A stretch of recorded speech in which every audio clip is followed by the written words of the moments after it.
Hello and welcome to episode 48 of the Talk Nintendo podcast. I am one of your hosts, Casey Gibson, and joining me this fine evening, as always, the one, the only, Perry Burkham. I think Casey just crossed into the realm of best friends. Oh, you stop that. No, I'm serious, because last night I was at my friend's house and I wasn't on my phone and it was late and I looked down at like 1 or 2, whatever time it was, and there I see like 10 text messages from Casey and I go, oh no, what's going on? And then I see, it's up, go, go, go, it's up at Best Buy, the SNES is up at Best Buy. And then I look down and then I see this that you sent me, that you got me one and sent and for to pick up in town, and it was just like the best feeling ever. It touched me right in the old blood pump. Nowhere perverted, you pervert. No, but Casey, just like the funny thing is he got my NES Classic for me as well. I'm like the classic Wrangler over here. You can call me the classic Wrangler, boys. Yeah.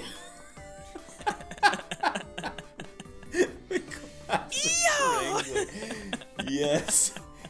Yes.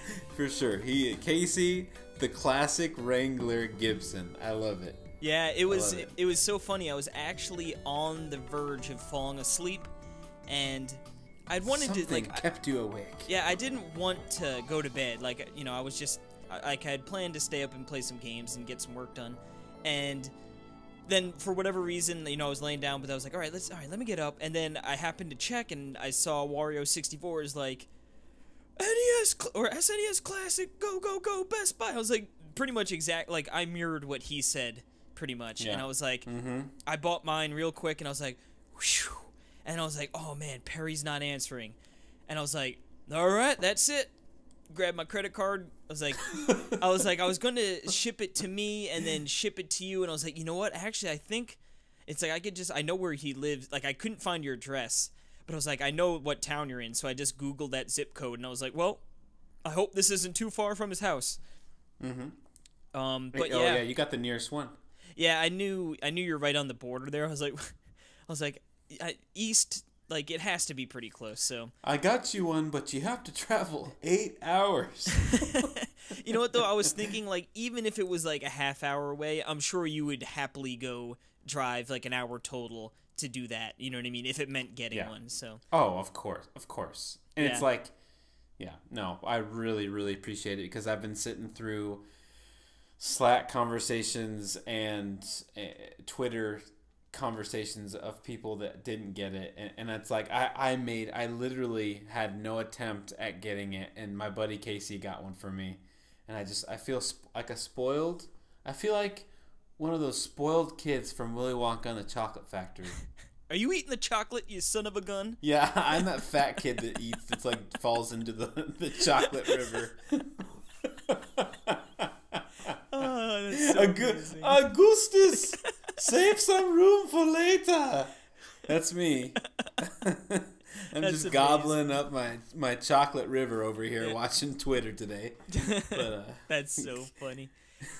Yeah, I was happy. I was happy staying up paid off. We're getting a little bit more into the old SNES Classic debacle 2017 a little bit later in the news section, but we do want to tease that in the second half of the show, we're going to have a special guest, Justin Nation, join us, and he is the operator and founder of Nindie Spotlight, and he's really, really into the Nindies scene. He does a lot of previews on the PC for games on the way to the Switch. Overall, really great coverage and a really great guy, so we're excited for him to join us in the second half of the episode. But before we get there, why don't we talk about what we've been playing? And you have been playing a prequel to a game that you've already talked about on the show. That's right, yeah. And real quick, I just want to say before I start that I'm still playing Chicken Wiggle a lot. creating levels. And just another reminder to search for, I think my name is TNP-Perry, if you just want to look at those levels and play them. So anyway, yeah, that game's really good, and we might just have a little something special cooked up for the eShop Roundup. So stay tuned for that. You're definitely going to want to. But yes, the prequel game to a game that I've actually reviewed for the site and talked about in the show, Jackbox, the Jackbox Party Pack.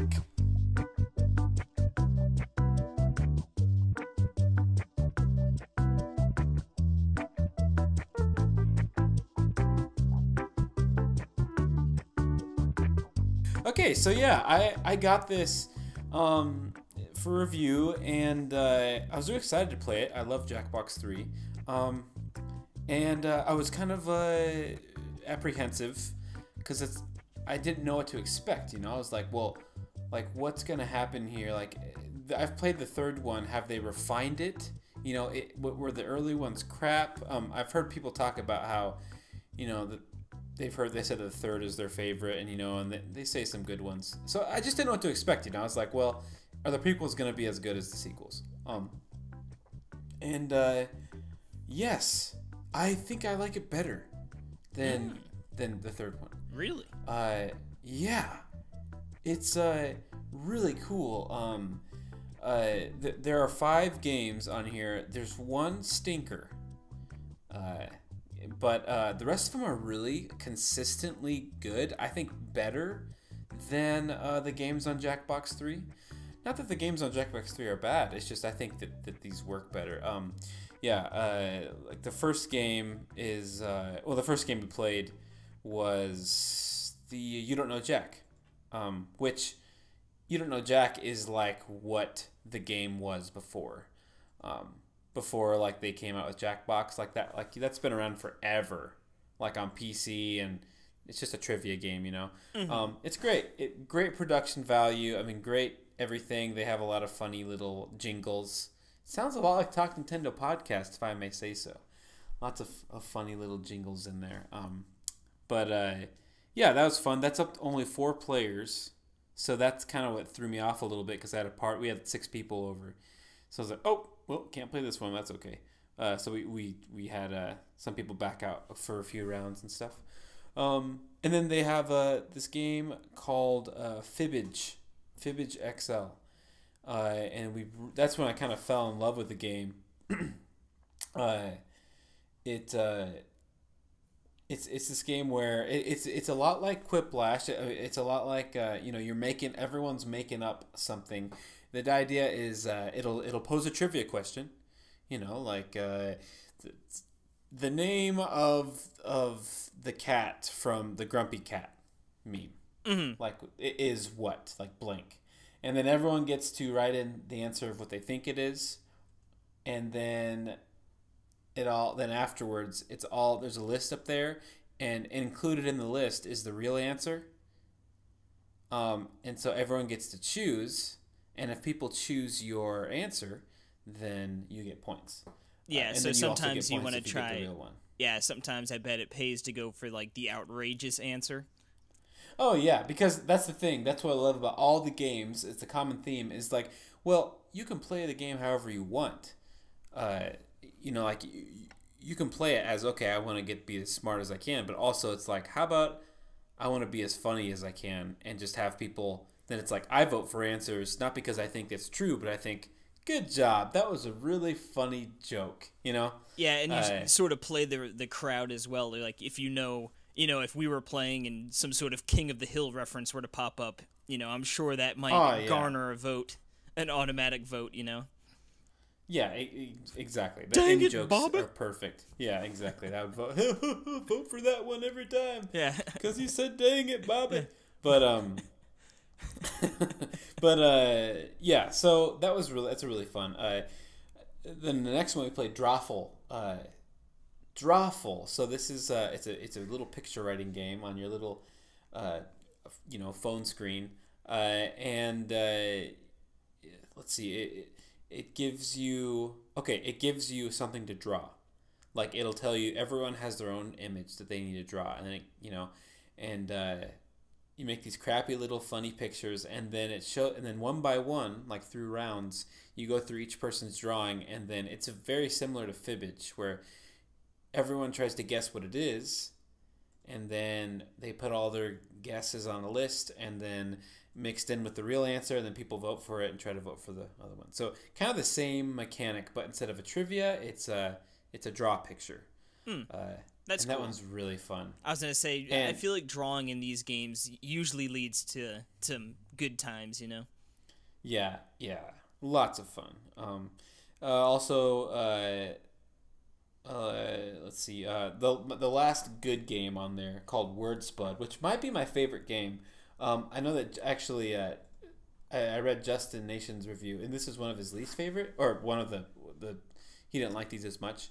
On the Nindie Spotlight, but yes, Word Spud, amazing, simple concept. Let's say me and you and a bunch of other people are sitting in a room, all on the on the TV, and a word will show up, just one word, and then it'll pick someone from us to put a word next to it, like a chain, like. Yeah, to like form a I don't know sentence or something. Not a sentence. Well, just two things. Like it'll say. I can't think Apple. of anything right now. Apple, and then you'd write Jacks. Hat. Yeah. Apple hat. Yeah, exactly. Like you can write anything. A lot of times I would just write random thing like Madongadoo. What the heck is Madongadoo? Yeah, exactly. And so as you're doing this, in the background, you can see this big funny sentence forming, and everyone's just laughing. I mean, it's a 1-by-1 round, and because you get a vote for every person's word as they put it in. You can even see them typing it in, And then so everyone is like, did you like that? And basically it's yes or no, and if you give them a yes, then they get a point. If you give them a no, it takes a point away. Ooh, okay. So it's so funny because it puts you on the spot. And actually, if you get voted enough, if people boo your vote, basically, if you don't get majority, then it starts a new word. It's like, that's not even good enough to keep going on the sentence, Yeah, yeah. But at the end, the sentence is just so ridiculous and funny. We were just dying. Like I mentioned in my review, I dropped on the floor and I was laughing on the floor, like on my back, so much because it's so funny. So yeah, love that game. And the last one, Lice Water. It's not that it's bad. It's just it's boring. Not that fun. It's a little boring. It's just like a true or false, and everyone guesses yes or no, and then the fastest guesser that guessed right gets points. And it's just like, okay. It seems a little lazy compared to the other ones, maybe. Yeah, totally. And the thing is, it's like all the questions could be true or false because they're so ridiculous. Yeah, like a bunch of stuff where it's like, oh, that can't be true, or basically I vote for it because like I really hope that's true. Like one of them was Nicolas. One of them voted what was Nicolas Cage moved an entire castle to a country to shoot a movie or something. Absolutely true. Something like that. Yeah, I know. I was like, that has to be true. I think it was false. But anyway, it's kind of stuff where just kind of guessing and random. So we didn't like it. But anyway, check out my review. I don't want to on the site. Well, then you don't have to because I basically just reviewed it for you right there. I really love the game. I think it's really cool. And I guess, we'll talk about in the eShop about the pricing of it. Let's save that for the eShop. How about that? Yes, sir. It sounds like a good idea. Okay.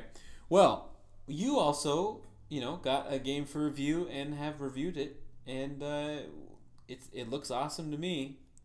Yes, this was actually a game. Thank you to the Nintendo eShop Roundup. Because of that, I would not have known what this game was, and that's honestly one of my favorite aspects of doing the eShop Roundup, is just taking a look at every game that comes out on a Nintendo, console, Yeah. And just even, for better or worse, just sort of getting to see what it looks like. And this was a game that both of us were like, wow, that game looks great. And that game is Kid Tripp.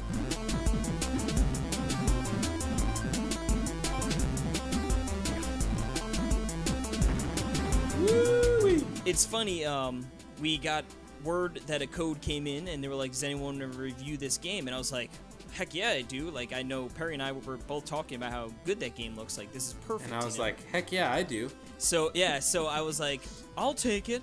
And, of course, my phone at work is, like, has the worst service ever. And I'm like, oh, come on, man. Like, and then all of a sudden, Perry's like, I'll take it. My job. Yeah. I'm like, that son of a gun. Yeah. Well, it's funny because, like, I'll take it if no one else wants it. Like, because I'm reviewing Jackbox right now, but it's like, I'll totally take it if no one... And then... Yeah. You're like, dang it. But, yeah. Obviously... Yes. You wanted it, so... Perry was nice enough to toss it my way. Now, to be completely honest with you, aside from the 8-bit aesthetic, I had no real idea what this game was exactly about. I figured it was some sort of platformer, what is it? But it's actually a runner. I mean, which is also a platformer. But, so, it's not an endless runner. There are stages, and you will come to the end of them. So, it's not like Temple Run where you're just trying to rack up a high score. There are actual levels that you're going to progress through. And first thing is, like I said, the graphics are great. I really love the art direction. As I wrote in my review, that's sort of what pulled me in initially. But what the true beauty of this game is actually the gameplay. It is super duper fun. Yeah. It's like it's just 2 buttons. Well, 3, I guess, technically. You've got your jump button. Explain that. So you've got, so you're always running. You're going to have your jump button, which obviously is going to be very important. A quick tap, he'll go a little in the air, and then holding it down, you'll get bigger jumps and longer jumps. And then, So taller and further. Yeah, so there's varying platforms, so you'll have to adjust on the fly to that. You can also throw little rocks at enemies. little pellets, and take them out. You can also jump on their heads as well, but there are like crab enemies that you can't jump on your head, so you need to utilize your rock throwing ability.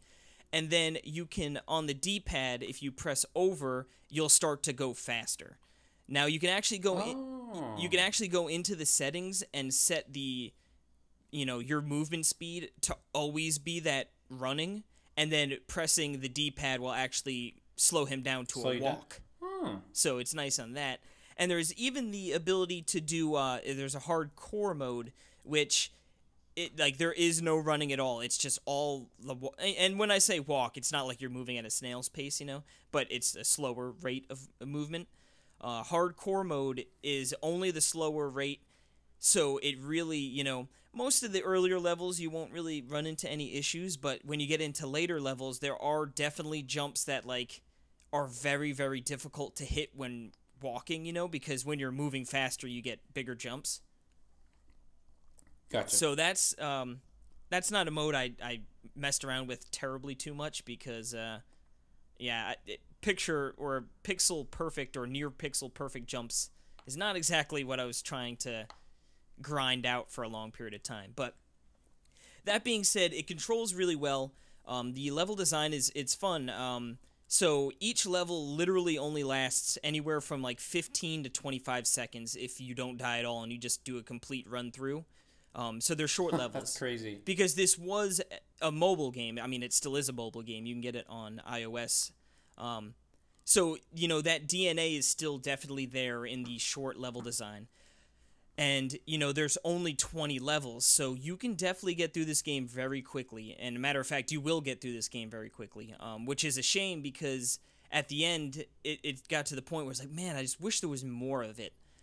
There are challenges, and, they sort of incentivize to go back. So, for instance, I think the first time I went through all 20 stages, it took me, from dying and whatnot, it took 30 minutes or 35 minutes, I think, was the end time.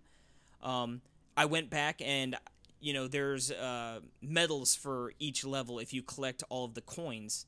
And, you know, a handful of the levels are, you know, pretty easy to get all the coins, but there are definitely some that, you know, are going to require you to time a jump off an enemy onto another enemy to get to an area where coins are, you know, where, you know, if you don't hit those enemies, there's absolutely no way you're going to get it. So it felt really, you know, rewarding to go back and do, you know, get all the coins. You know, there are other challenges too, like there's a pacifist run, like don't kill any bad guys, and, you know, and like something cool. That's awesome. Yeah, that was pretty cool. There's, you know, there's some that it's like I'm trying to think off the top of my head. You can improve your time, you know, each level does have a time. And I didn't really like that too much because you can only move so fast, you know, even if you're running the entire time. It's like, I feel like, or verse walking, there's only a few seconds that's really going to dictate in difference. Right. So, you know, that didn't really do it for me, but right. I mean, but it's cool there's some sort of options there, like you said, the pacifist, the coin collecting and stuff. So yeah, I mean, cool. It's nice that they had those challenges there because, I mean, I did play through it once and then I redid it all and got all the coins, you know, and I had a good time doing it. So that's, I mean, when it boils down to it, this game's really fun. I really liked it. Like I said, the art style is fun. The gameplay is, you know, addicting, and it's got, you know, a good balance of challenge, you know, but accessible as well. You know, like it's not like it's, you know, tough as nails. No one can play this game because, you know, it's only for the hardest of the hardcore. But it does definitely have options, you know, if you go for all the coins and if you do try out the hardcore mode, that it's going to present some serious challenge for, you know, players. But what it really boils down to is just the fact it's so short. That's really its biggest flaw. You know, I would love, I mean, it's easy to say, just give me 100 of these levels, you know? Like, I know it takes time to go through and craft all of them and get them right, but it really is a shame because if there was more substance, you know, more meat to this bone, you know, it would be an easy recommendation for everyone. But right now... I mean, and it is very, very inexpensive. Yeah, I think it's $3.99 on the eShop. Yeah, $3.99, so it's, you know, so... See, it's not a ton of money, but when you factor in that you're going to play it for probably a half hour to an hour, you know, that you know, for me, that wouldn't be so bad, but there are people who, you know... price and the length of the game definitely factors in, so, you know... That's if you're looking for a bite-sized, fun little game, I would definitely recommend it. I don't know how much it is on iOS. It's 99 cents. Is it? And there's actually a sequel out. So this came out in 2013 on iOS, and there's a sequel called Miles and Kylo that came out this year that looks amazing. You should check that out. Man, yeah, maybe. You know, if it's in the similar game style, that would be cool. But yeah, I mean, I really I felt it was nice because, you know, as far as controls go, you know, like I use the L button for my jump and then the B button for throwing my stones, and like holding the L button and being able to use the D-pad, you know, felt good there. But, you know, A works for jump as well, and I believe Y. There's all sorts of different control scheme to sort of best fit your play style. But yeah, I mean, pretty much really great game, just really short and lacks really content. So yeah, I mean, that's, like I said, really great, really short. Yeah, that's why you know, that was its biggest downfall, you know, when I was reviewing it. And you know what, like, that's sort of a good thing, I think. You know, it's if the game's biggest problem is there's just, you want more of it, you know, that's not a bad thing, but it really is a very short game. So just be weary if you are interested in Kid Tripp. Very cool. Well, let's take a little break here, and when we come back, we all know what time it is.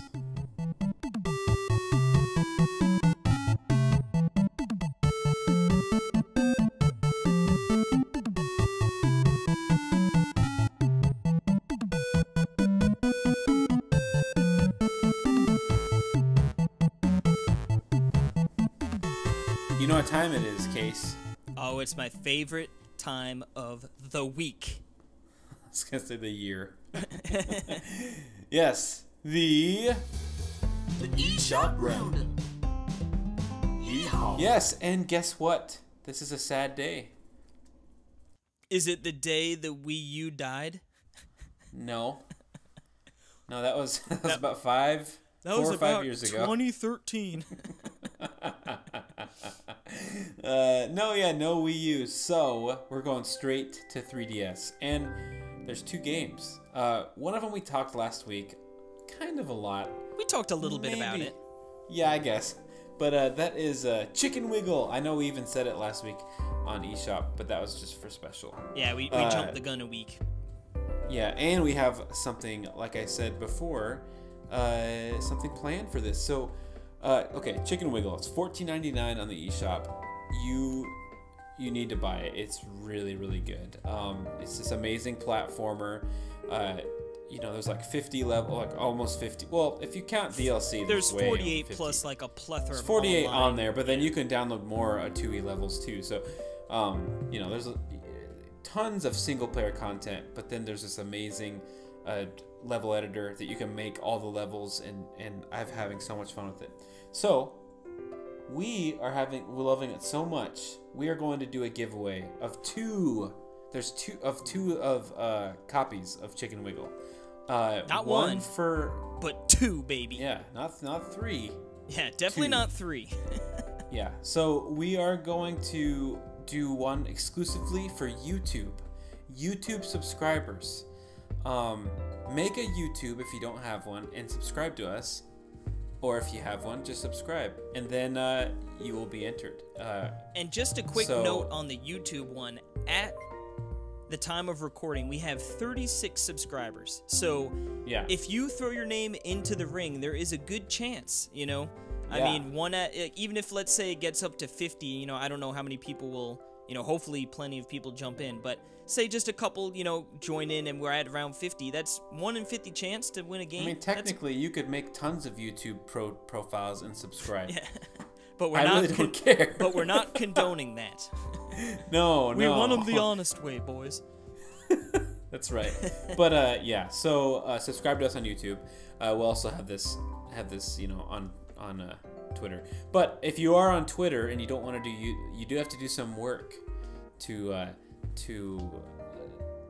put in another chance. So for the Twitter giveaway, like and subscribe, retweet, all that jazz.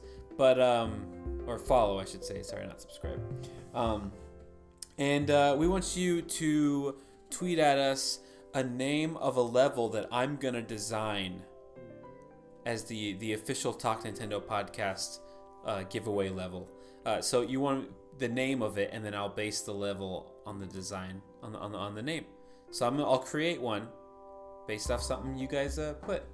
So it'll be fun, and then we'll pick. That'll be the winner, and I think it'll be the winner, right? I mean, is that how we're gonna do it, or? Yeah, I think. I mean, normally we do the like, follow, retweet, all that stuff for a chance to enter. Yeah. But I believe for this one, we would still appreciate if you do those things. But the winner will be selected off, I believe, which one Perry likes the best, or do we want to do it out of a hat? We'll just pick one random. I think I'm just gonna pick what I like best. Yeah, so come up with some creative, fun names. The character limit is 13 for Chicken Wiggle, so try to keep it under that. Have fun with it. Yeah. It could be something kooky, it could be something funny, and if you come up with a good name, Perry, could be something serious. Yep, Perry will base a level around that idea, and you will get to play it with your very own free copy of Chicken Wiggle. So, funeral home. That's it. Well, that could be a good ghost-themed level. So that is an option. That's true. Yeah. So yes. Okay. Yes. 2 ways to enter: subscribe on YouTube or tweet at Talk Nintendo Pod a creative level name, and if yours is selected, you could play Chicken Wiggle. So we want you to do that. And this is open to people in North America and Europe and Australia/New Zealand. Yes, so pretty much any region you can get in there. Any region that you can understand us. We are, I don't know. The Bibs could probably understand us, but that's neither here nor there. This contest will be open until the Actually, you know what? The 29th, which is next Tuesday upcoming. We will pick a winner at the time of recording, or 2 winners, I should say, and we will contact you that way and announce the winners on the show as well. So make sure to enter those things by the 29th of August. But awesome. Now, we've got some hard-hitting eShop news to get into. That's right. Next game up. Why don't you take it, Case? Alchemic? Is that how you say that? Oh, yeah. And Alchemic Dungeons? It says, it's just Alchemic. Okay. Yeah. All right. That threw me off for a second. Alchemic Dungeons. Sorry. No, that's okay. It's a turn-based roguelike game that, is randomly generated, the dungeon, so it's got a ton of replayability. And, it's got like a very, maybe not 8-bit, 16-bit kind of. It's actually kind of clean, nice looking. I like it. Yeah, it's got nice little graphics. Bright colors, bright sprites. One action, one turn, the orthodox turn-based roguelike game. So, $5 on the eShop. Yeah, $5. They know what's up. Jerks. They're getting you those coins, baby. They know what's up. Yeah, no, this is a Circle game. Yeah, our boys from Circle know what's I think it's a mobile game or port, but it looks really nice, and it uses the dual screen, like for like the map on the bottom and on the top. It uses the thing. So yeah, and it looks like also nice. For management of your inventory as well. So that's always that's one thing I will miss on the next portable, if they go that route. But that's right. All right, well, it is time to switch over to the Switch download. Yes, and right now you can hear the Hatino Lab music from Zelda Breath of the Wild, if people are wondering what that music was. Because there's no Switch eShop music. One day we'll get it. One day. A very big step down from even the Wii. Remember the Wii Shop music? Oh, I love that. You know what I'm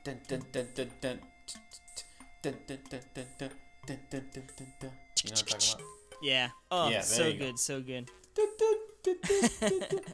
All right. Anyway, this first game we got up here. We have Sky Ride for $7. Those sick son of a guns. Now, this is an action game in which the player will ride on high-speed bikes, not too far off of Room in the Night Sky, to feed a large group of approaching enemies. So, Perry sort of got this sort of similar to a Sin and Punishment, a little bit. Yeah, I mean, it really does. Like the screenshots just kind of remind me of that. Kind of like, the character that's just like based on the screen. It kind of looks like a what do you call those? Like Kid Icarus Uprising, like a scrolling shooter, but I think that you can on control. rails. On rails, kind of, but also I don't think it is on rails, but it looks like it is. Yeah. I don't know, it's hard to explain. No, I know what you mean. Look at the screenshots. Yeah, we've got a quote here, and a quick aside. I really appreciate the quotes being thrown into the eShop Roundup. I love it, by the way, and that's not sarcastic. Oh. I actually do like that. Oh. Well, now, good old Dan. Your boy Danny Dan. He says this game reminds him of a Dreamcast game. A crappy Dreamcast game. A game that never takes off. So, boom. Yeah, there you have it. From good old Dan. Vroom in the Night Sky Ride. Yeah, part 2. I might have to pick this game up. Oh, that's so funny. Speaking of part 2... Next up, we have Magician Lord for $7.99. The old Magician Lord, eh? Yeah, this is a Neo Geo game. And you don't say. Another one? It is. Yeah, I know. But here's the thing, though. It's a side-scrolling action game. So it's like you play as a magician, as a wizard thing, and it's one of the launch games, and you can tell because it definitely doesn't look as good as other ones, but it looks fun. I don't know, big sprites, big characters on the screen.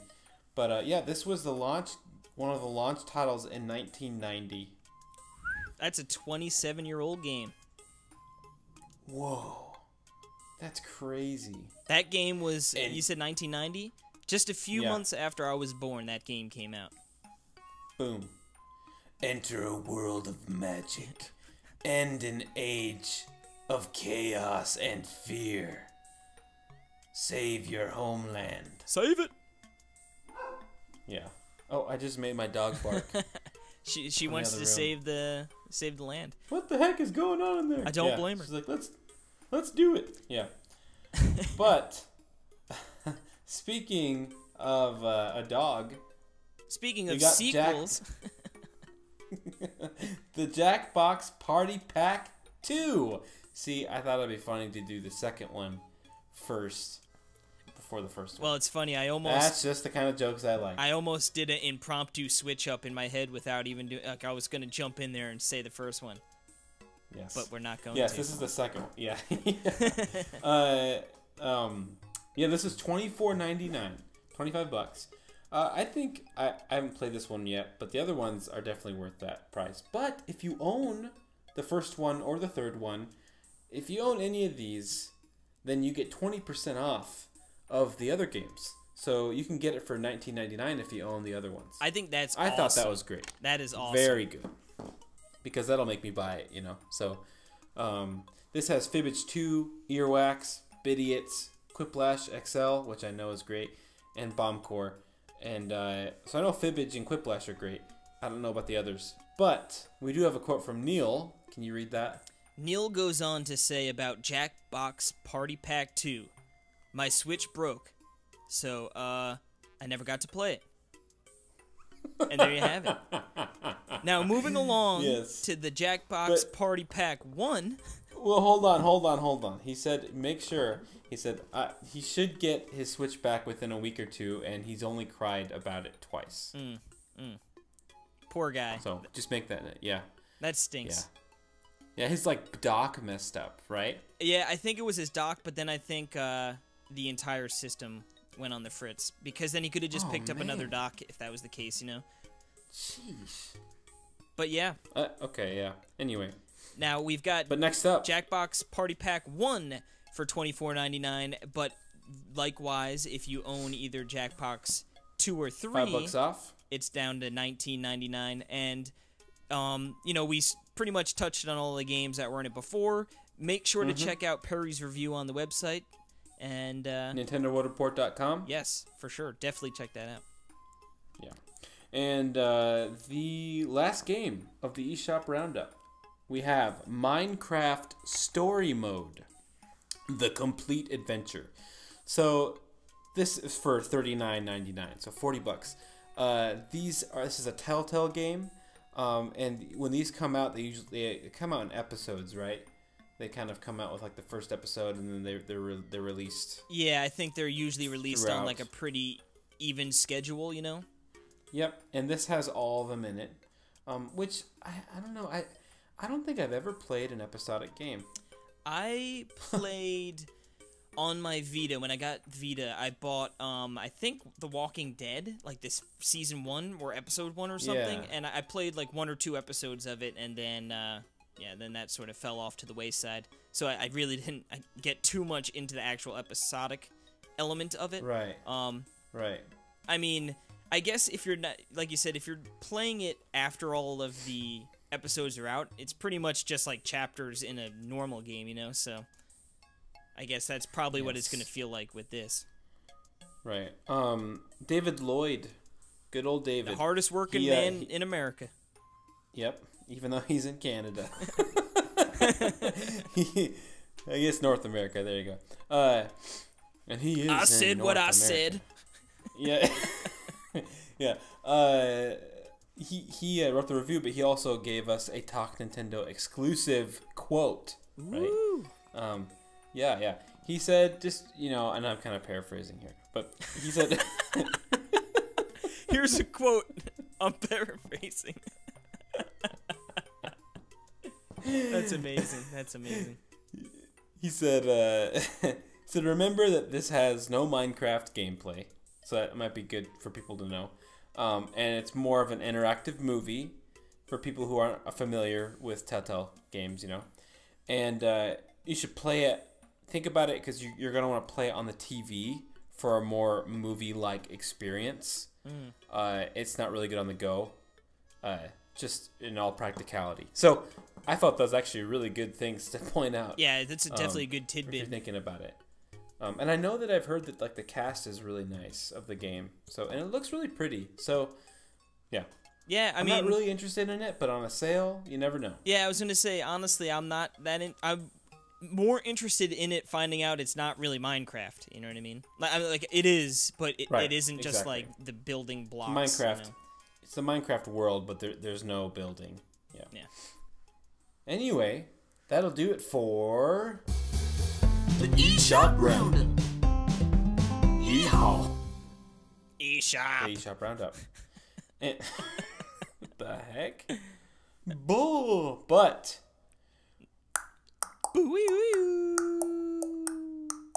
it's time for the YouTube Saloon. Here we are at the old saloon, and what better thing to do at a saloon than take a nice little dip into the old Aqua TV mini play, baby. That's right, Casey did it. He did a mini play on Aqua TV for Wii U. Now, guys, I don't want to toot my own horn here, but this might be the most riveting mini play / let's play on all of YouTube. It's true. You get to see all of the you get to see he even set up a cute little webcam so you could see the gamepad. Oh yeah, we don't. We here at Talk Nintendo, we don't cut corners. We're like Wendy's. Yeah. That's why when we make hamburgers, they're in squares. I feel the best part of it was the when you could see the opportunity to purchase DLC. That was my favorite part of it, because that was very, very prevalent in the whole thing. Yeah, well, you know what I mean. When you buy a game and you get about a third of it, you know, I just want to let the good people know that the game's riveting, but it's going to come at a cost. Okay. Well, the next thing we have up, we have our Talk Nintendo Challenge, and this week we did none other than Super Smash Bros. For Wii U. Yes, and it was interesting. It was it was something. It was. I don't want to spoil anything, so I'll keep mumbling. That's the thing about with the YouTube Saloon is you can't really spoil anything. Yeah, except for how great Aqua TV is. That's the only spoilers we've got here. Yep, dude. I told you not to say that. Oops. Sorry, everyone. I'll edit it out. But okay, let's leave the YouTube Saloon. And you know, I get home from work at 5 o'clock. I rest my weary feet up on the old recliner, and I turn on the TV. Well, don't 5:01 on the dot. I was gonna say, don't forget your big old glass of pink lemonade. News Talk with Casey Gibson. And it is time to get into some hard-hitting news here on the Talk Nintendo podcast. Yes, it's a busy week for Europe. They've gotten all sorts of great news, which is sort of littered about throughout the news block here. But the first bit of news we saw was that they will be getting Pokemon Gold and Silver boxes. Sort of similar... like boxed versions of them. Yeah, sort of similar to the release of the Blue and Red in Japan. Remember how they got those nice boxes with the download codes? Yes. Oh, yeah. Those are so cool. So now Europe is getting the same treatment with Gold and Silver.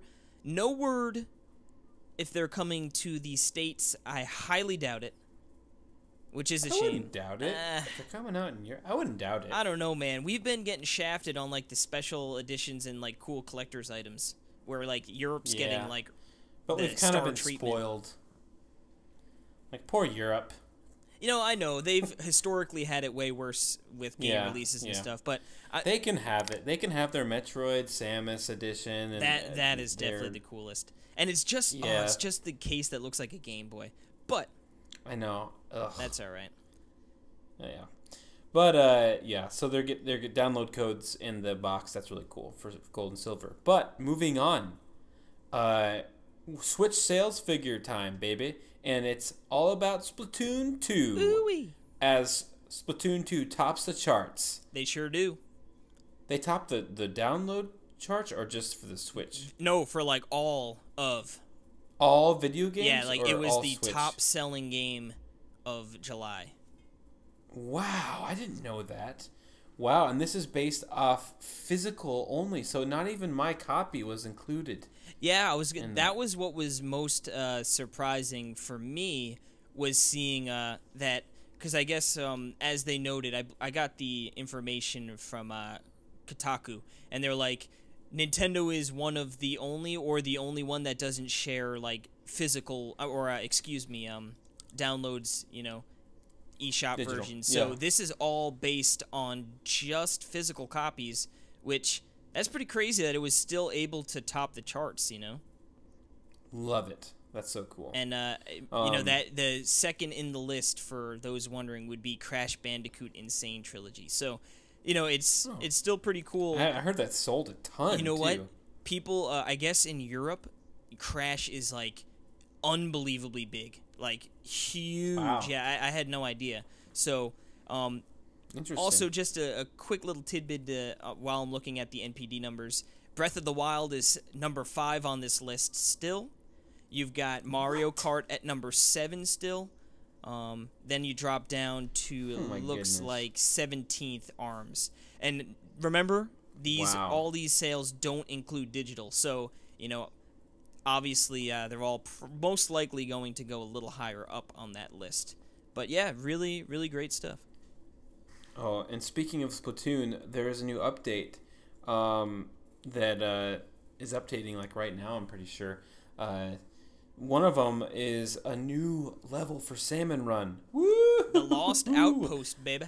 It looks awesome. It's like a little shack, like with 4 walls. I mean, no roof, but you can see, you can't see around. So they talked about that you're gonna need to communicate with your team, which is true, which should go for everyone.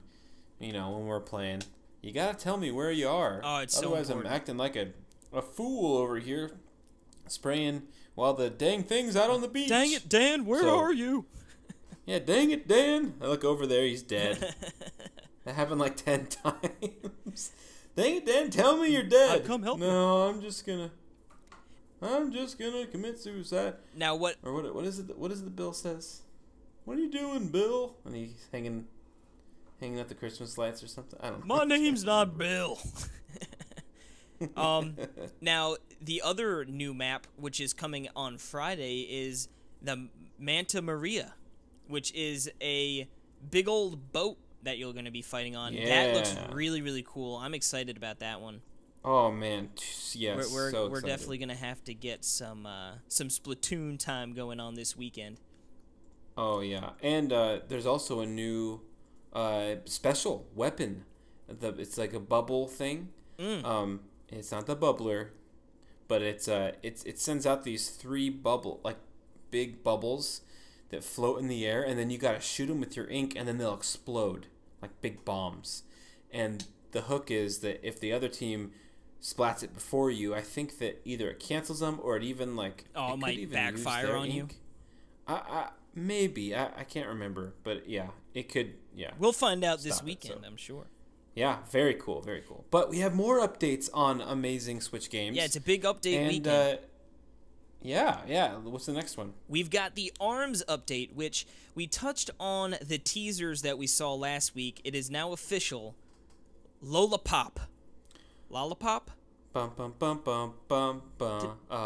Honey. Yes. Bum, bum, bum, We've got bum, a brand new character, baby, coming this weekend. Girl. And you got me wanting you. Well, she might not be a candy girl, but she's some sort of clown. She comes with her own candy-themed stage, which, like I said, we saw the teaser of that last week. She also comes with some new sets of arms, including nunchucks, and a shield that actually deflects punches back at the opponent.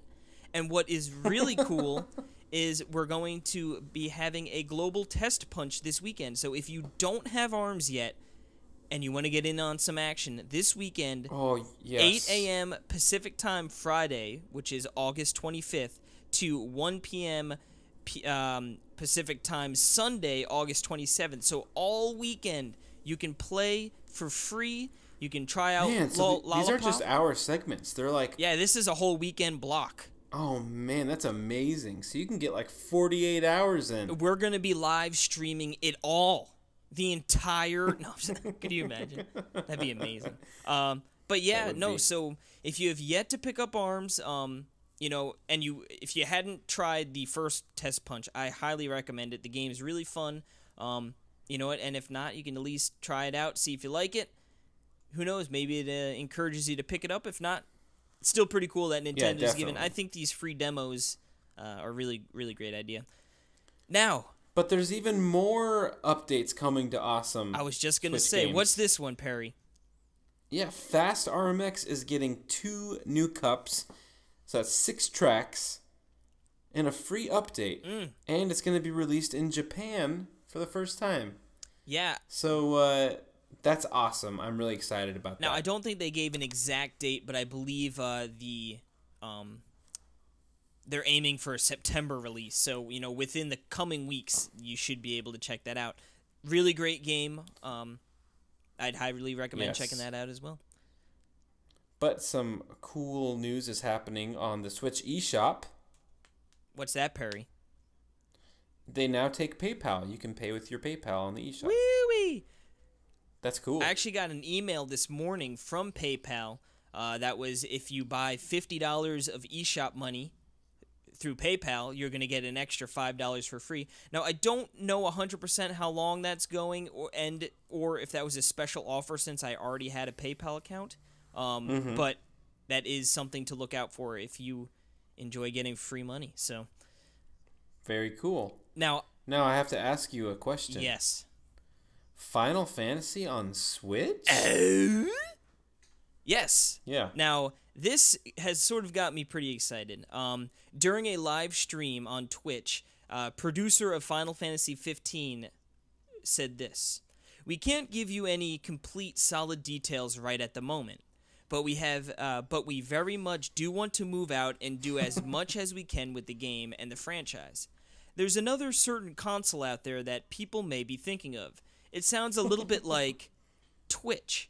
Now, I wanted to give context that this live stream was on Twitch. That's why they're playing up the rhymes with Twitch bit. Gotcha. And then he went on to say, funny. "Everyone on the Final Fantasy 15 team loves this specific console that sounds a lot like Twitch, so you may want to think about something like that in the future." They just announced like a Final Fantasy 15 mobile version. I don't know the exact details on that. Like, I don't know if it's the complete game in like a... I don't want to say dumbed down, but like not graphically as impressive as the, you know, the version on PS4 and stuff. So, I mean, I don't... So we're going to get that one. I don't know if we'd get that, if we would get like a different version of Final Fantasy 15, or if they're just saying, you know, he didn't necessarily say it's Final Fantasy 15, maybe it's another Final Fantasy project. I mean, remember like Crystal Chronicles? I don't know if maybe they do like an offshoot Final Fantasy game or that'd be what. cool. But the fact that, you know, Square Enix is talking Final Fantasy and Switch in the same sentence, even though it's actually Twitch in the same sentence, it's something to be excited about, you know? Yes. That is cool. So, Fire Emblem Warriors, a game that I forgot about, basically. There's a limited edition revealed for, you guessed it, Europe.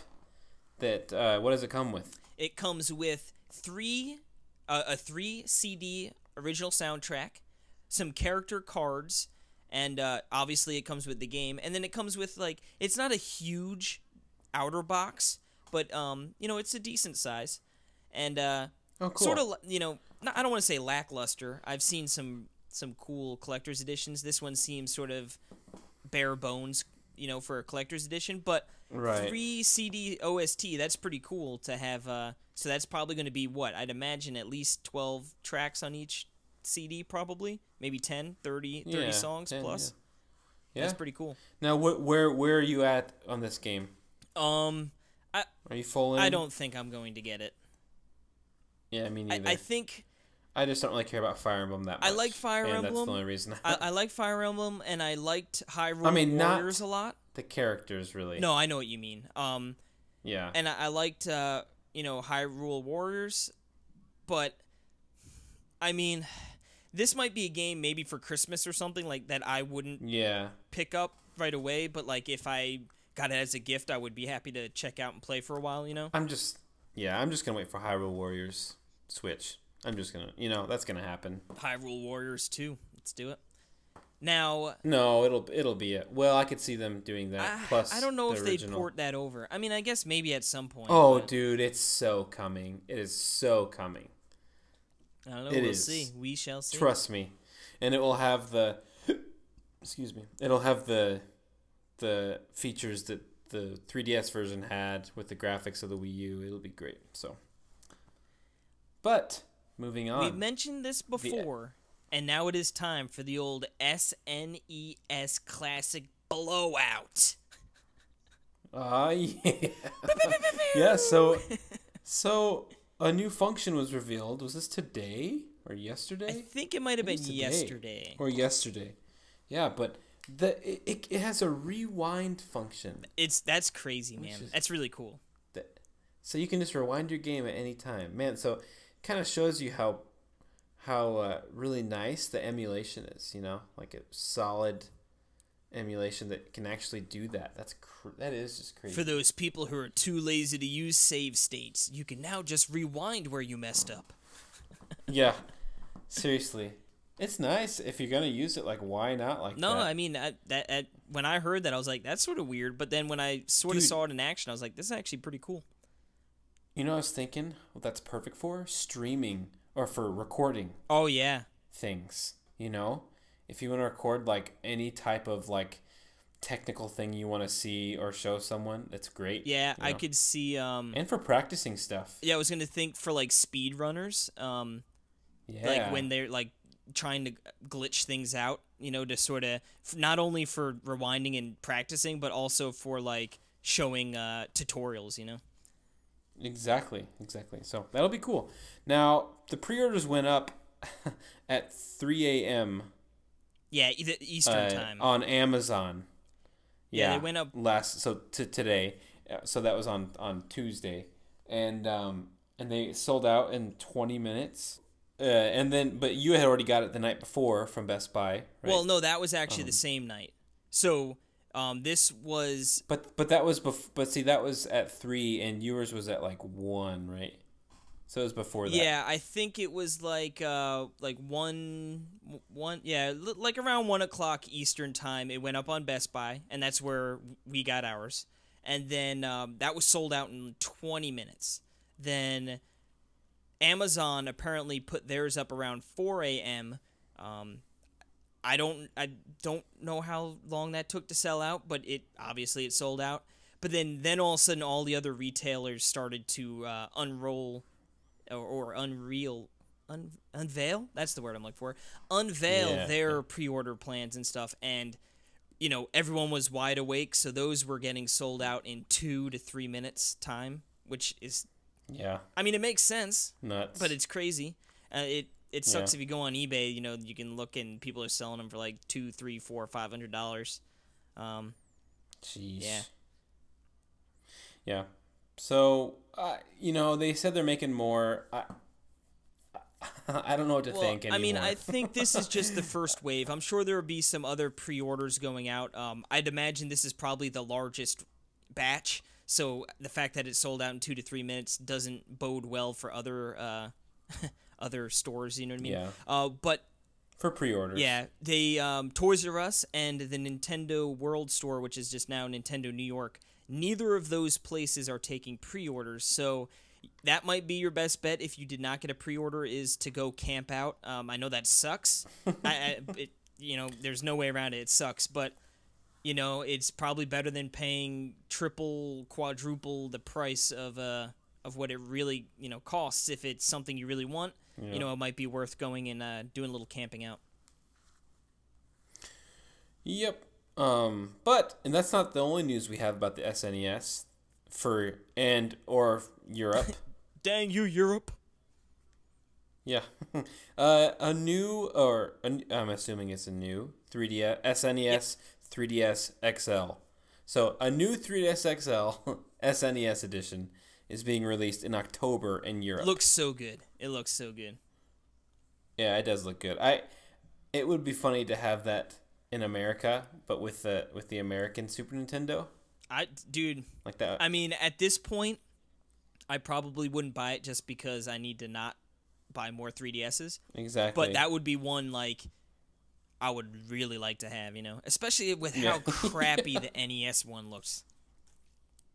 Oh, that wasn't that was stupid. That one looked like the best thing about the NES one was the buttons were red, and that was actually really cool. But the controller, why would you put the controller? And then it was like on back. It was on upside down. I can't stand that. It was just, I don't know what they were thinking. But we have one last story. Yes, I figured we'd end on a nice high note on the news. It kind of doesn't make any sense, but what do you mean? you know, well, let's just talk about it. Monolith is hiring for an ambitious new project. Yes. Now, the reason I say that this doesn't make any sense, it's like, I feel like that they're still should be in the midst of an ambitious new project. Well, you know what I mean? With Xenoblade 2. Well, I think that this news means that game is wrapping up hard. You know what I mean? Like, if they're shifting their focus... But how do they do that? They said it's coming out this year. There's only... how did they do that, There's only 3 more months, you know? Well, I guess 4. That's crazy. Interesting. I mean, they could just be at the point where it's like, all right, the game is done. Now it's just polish and making sure everything is working right, you know, like sort of just, you know, sandpapering it out. And, you know, they can shift half the team to this new project or, you know, whatever, and then hire up some new people. They also posted some concept art. Now, we don't know if this necessarily has anything to do with this new project, or if maybe that's just like the kind of, you know, like this is sort of what, you know, the style of the game's going to be or something, pretty. You know, I don't know. But yeah, very, very cool. And like I said, I think to me that just speaks volumes of that maybe we were all wrong and Xenoblade 2 is coming out this year, man, which is just mind-boggling if that's the truth. It is bonkers. Because I've always just sort of written it off like, it's not coming out. Not this year, you know? I know. And, dude, isn't Skyrim coming out, too? Like, maybe. My goodness. Sometime. I've heard that it's a good port. So, interesting. But well, this is fun. This is a fun news. But, my goodness, Casey, we're going long here. Yep. This is another long podcast. Yep. Yeah, we better wrap up this news section because we're going to take a little break. And when we come back on the flip side, we're going to have Nindie Spotlight's own Justin Nation.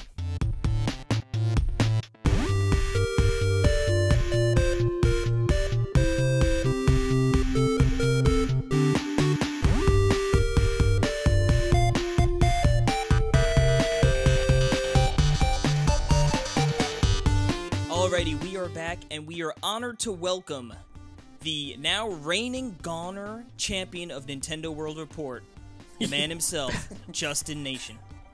Hello. How's it going, Justin? Pretty good. Just started a new job today, so yeah, everything's going well. Today? You started today? Yeah. Oh wow. That's awesome. That's kind of nerve-wracking and yeah, crazy. Yeah, it's like, oh man, at least when I'm done with work for the day, I can sort of relax for a second. Yeah.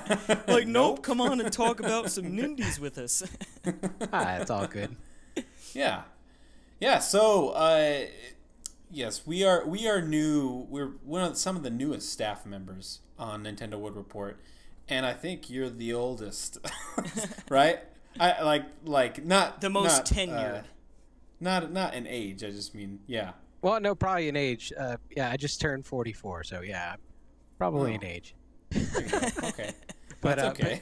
well, and yeah, and it's in terms of continuous participation, though, no, because I sort of left for 15 years or so, just give or take. Oh, A small hiatus, if you 15 will. years.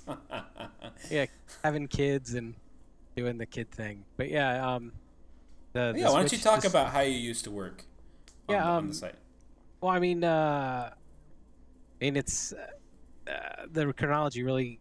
I started with N64 HQ way back. When that closed down, started up 64 Source and Operation 2000. Then when I found out we were going to have our first child, I decided I can't be running sites anymore, so sort of shut all that down.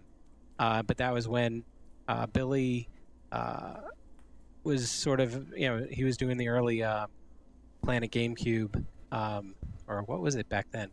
I think it was before it was Planet GameCube. I'm trying to remember. And it was just Planet 2000 or something. Yeah, it might have been Planet N2000 at the time.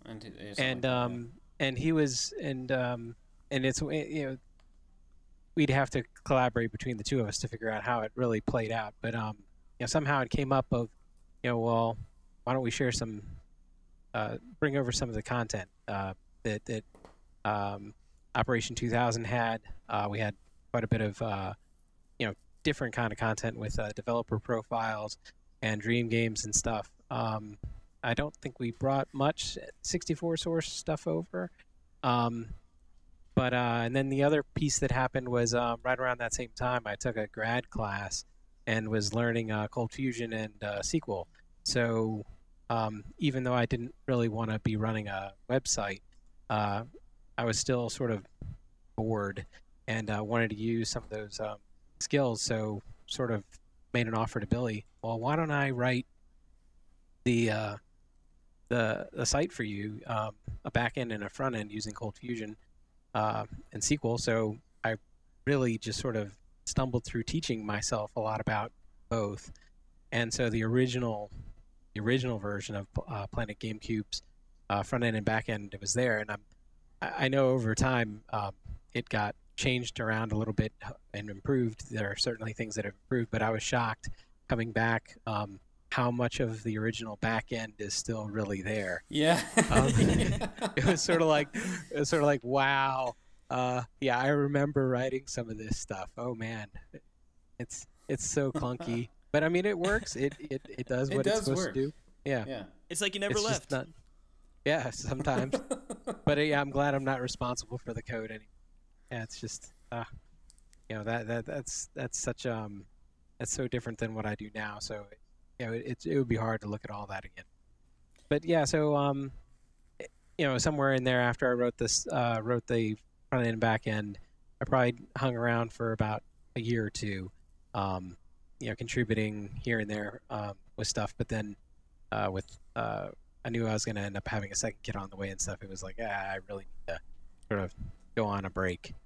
But yeah, the Switch coming out, and both of my oldest is now going to be, she just started her senior year in high school, and then my youngest is 13. So time is not quite as much of an issue now.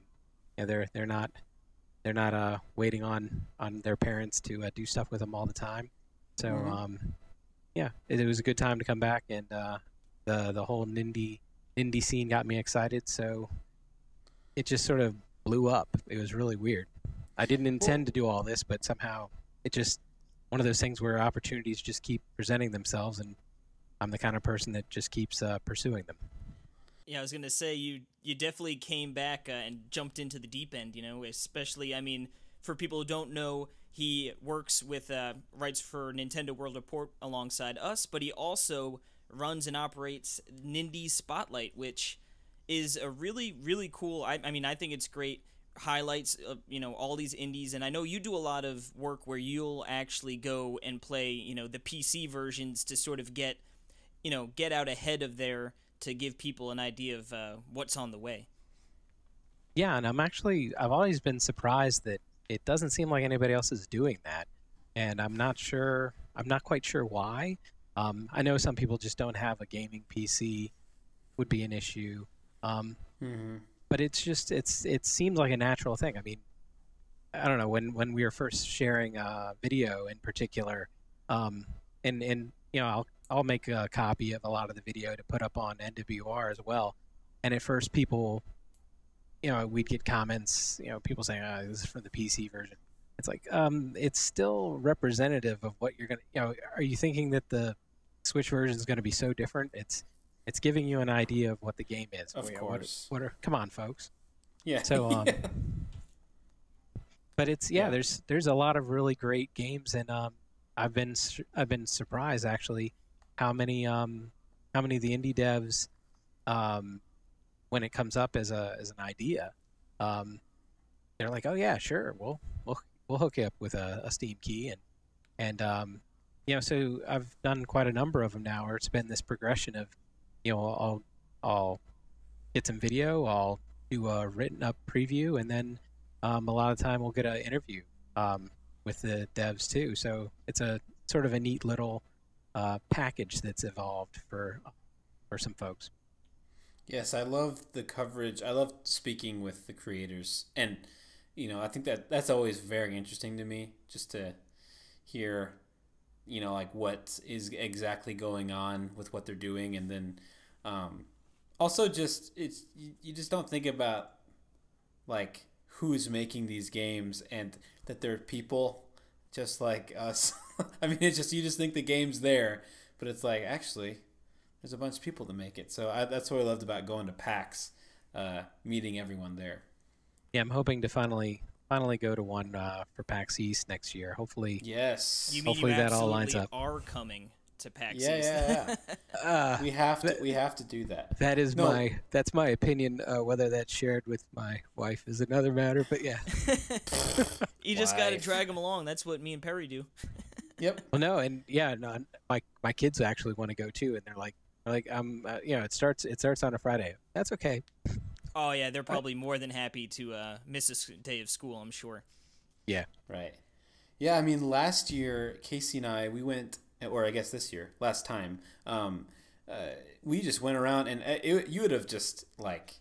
Oh, you'll clean up shop. It was like pre-Nindie spotlight, basically. I mean, we were just going to everyone and having awesome interviews with them, talking with them, really cool. I mean, it's just, I mean, everyone's willing for an interview or for anything, and and we didn't go on a press day or anything. Yeah, we were there on the. Yeah, I was going to say the Nindies are perfect niche. Yeah, I was going to say we had a couple of appointments set up through, you know, Nintendo World Report. So like we were like, okay, we're going to go interview these people, and that's going to be great. And then you know, walking from point A to B, and you have an hour and a half to kill to your next appointment. Literally, just walk up to any dev, and like Perry said, they're usually more than happy to you know, talk. You know, they're talking about what they've been working on. You know, and it's we went on a Friday, so it was the first day, but you know, naturally everyone's going to be a little extra excited. But it was just, everyone was so friendly. You know, you get right up there. They let you capture video if you have a capture card. They really great. I think you'll love it.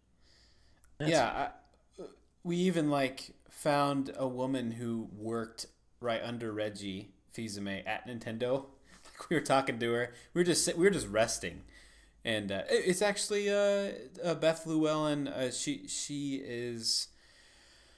They were showing Game Trust Has Been Heroes, and so yeah, it was like this big thing where they owned the Game Trust. Is that what you said? Yep. Yeah. Casey? And then they hired Frozen Byte, so they were all there, and Beth Llewellyn worked there, and so but we sat with her and talked with her, and it was a really fun interview. So I just like stuff like that. I was like, oh, that was cool. Hey, you want to have a little interview? Sure. But and when you run into some of them, like for Rocket Fist in particular, I mean that's one guy who did everything. So it's really interesting to talk to sort of these lone wolf developers even. That yes, and it blows me away. It's like, you know, this is all just you, man. That's incredible. Yeah, that was with Slime Son. I believe, I know we were talking to the one guy. I think he might have had someone, like one other person he worked with, you know, but it was a really tight-knit group. And, it was pretty cool to be able to talk to him. And then at that point, it wasn't even announced for Switch, and Perry was sort of like, "Come on, you got to bring it to Switch." And boom. Well, there's 2 games like that. There's Party Golf and Slime Song. These are just guys that, we were just walking through and we saw them, and they're like, "Hey, come play my game," and and I loved them, and I was like, "Oh man," I'm like, "You have to get this on Switch." And we didn't interview them because they just didn't have any plans to bring it, so we thought, what's the point for our audience? But it's like, we are totally gonna do that next year, because I don't care, because the 2 people I said you need to bring this, they brought it. So I have this power. He's 2 for 2. Yeah, I'm 2 for 2 now. So it's getting kind of easy now, though, because on Twitter, just everything that goes up, and it's not just me. It's anything that anybody shows for an indie, it's like, okay, when's it coming to Switch? So it's become this thing now, and I think everybody's seeing it, that especially for these indie games, they're generally so well suited to being something that can be portable or something. It's just the versatility of the system. It makes them perfect. I'd love to see. There's just titles I'd love to see that haven't been announced yet. But it's like, oh, come on, Flint Hook. There's some of these PC titles that I've played on Steam that I just really. Dead Cells is, I need to play it. I keep hearing great things about it, but it's like, come on, we need these things on Switch. Salt and Sanctuary, I'm waiting.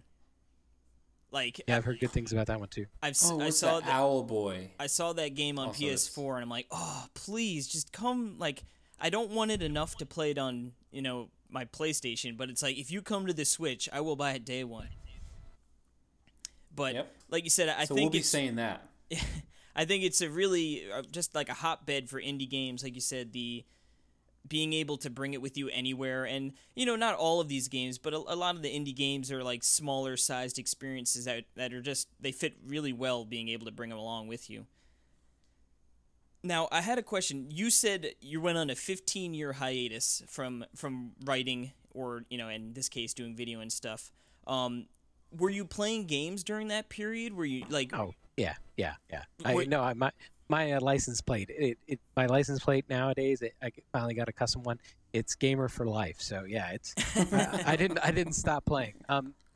Now I started falling. I've always been a massive Nintendo fan, but definitely the Wii and then Wii U years, owned both systems, but definitely waned a bit. Especially the Wii U. It was a hard system to really love.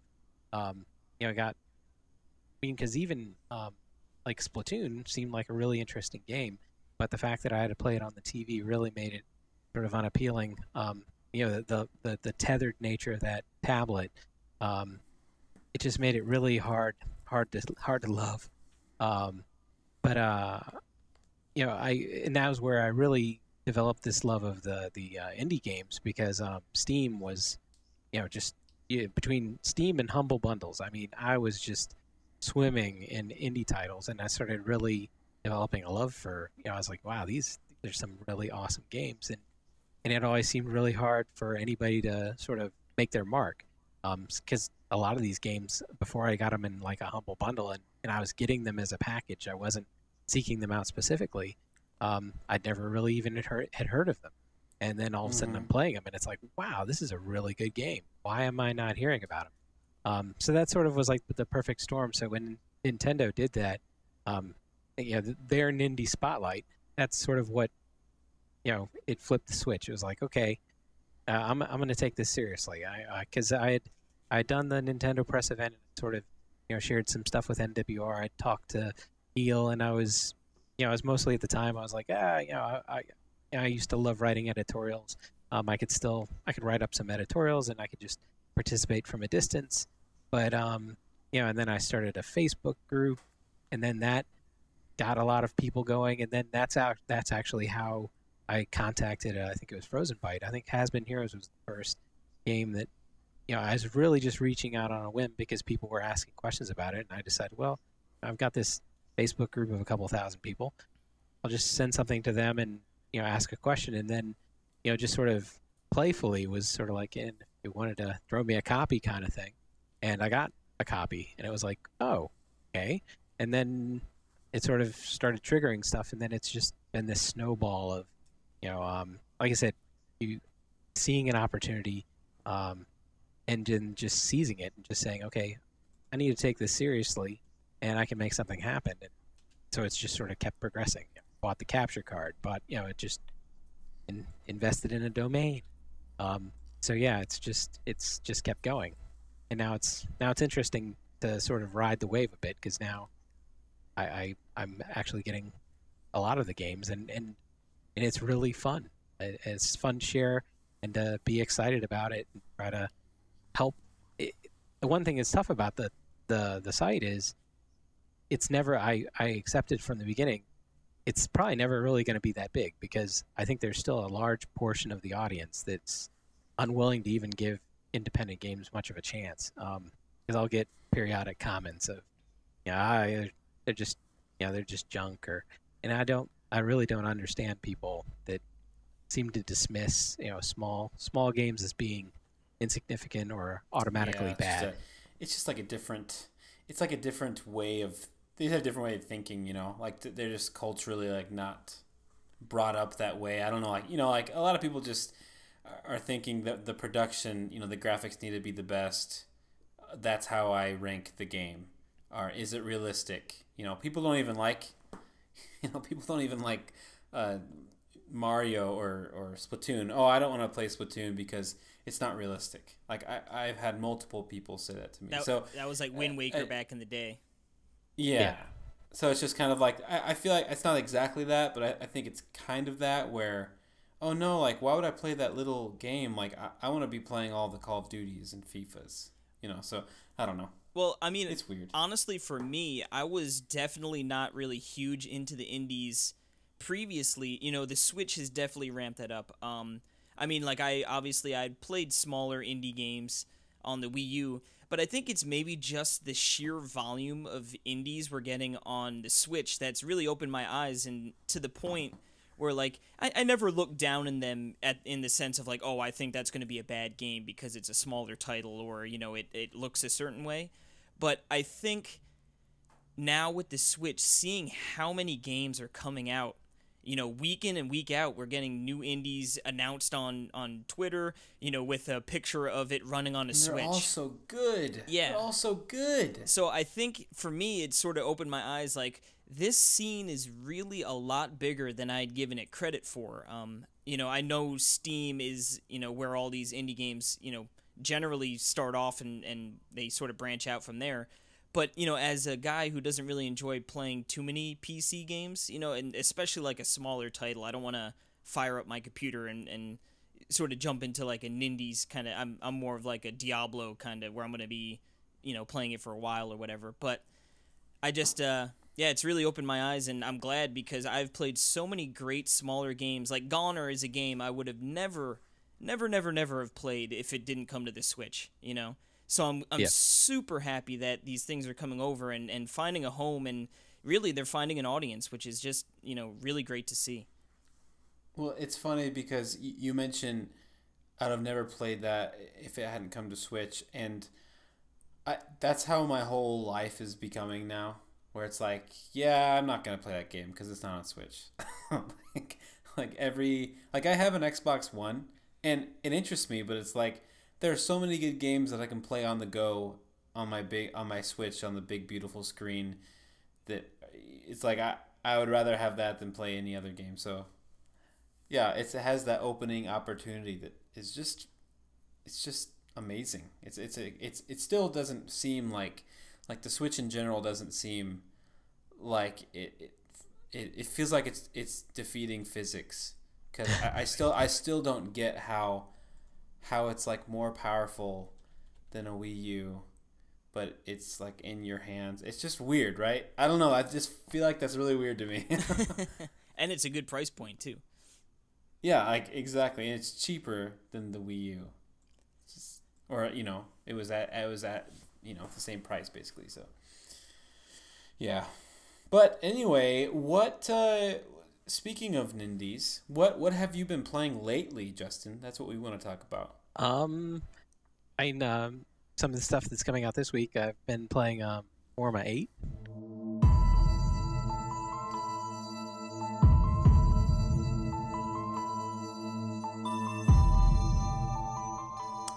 Now Casey reviewed that on Wii U for the site. Yes, it was actually my very first review for Nintendo World Report. So Forma 8 holds a special place in my heart. There you go. Why don't you talk about it, Justin? It's definitely it fills a void of the sort of the lacking Metroidvania of all the genres that really hasn't really been on the Switch very much. It does a good job of doing that, but it's definitely exploration focused. Not so much, and it has bursts of action, but it's not like a constant action kind of thing. I will definitely say it can be a bit puzzling and obtuse at times, or what you're supposed to do or where you're supposed to go. Mm-hmm. So, that's like Metroid. Well, I mean, I would say more. I mean, there's a lot of backtracking necessary, but sort of all the people that cover the Nindies, we talk a lot on Twitter back and forth, me and a couple of the other folks, and with Forma 8, like some of the bosses or some of the situations, people were getting stuck, not knowing what to do. And in one case, he'd actually done everything right and he'd actually defeated the boss, but he couldn't tell that he had defeated the boss. So he probably wasted 40 minutes, even though it was the early plant boss. He just didn't know that he'd beaten it, because he said, I keep bombing it, nothing happens. Okay, well well, that's not, you need to do something. And I was trying not to give it away, so I'm trying to be sort of subtle and say, well, there's stuff in the area you need to do something with. And it turns out he had done the right thing, he just didn't know it. So I would say that's one of sort of the weaknesses. It's both a strength and a weakness. I think people looking for something that's going to make them think and something that's going to take up some of their time exploring and finding everything, that might be appealing to people, and that's great.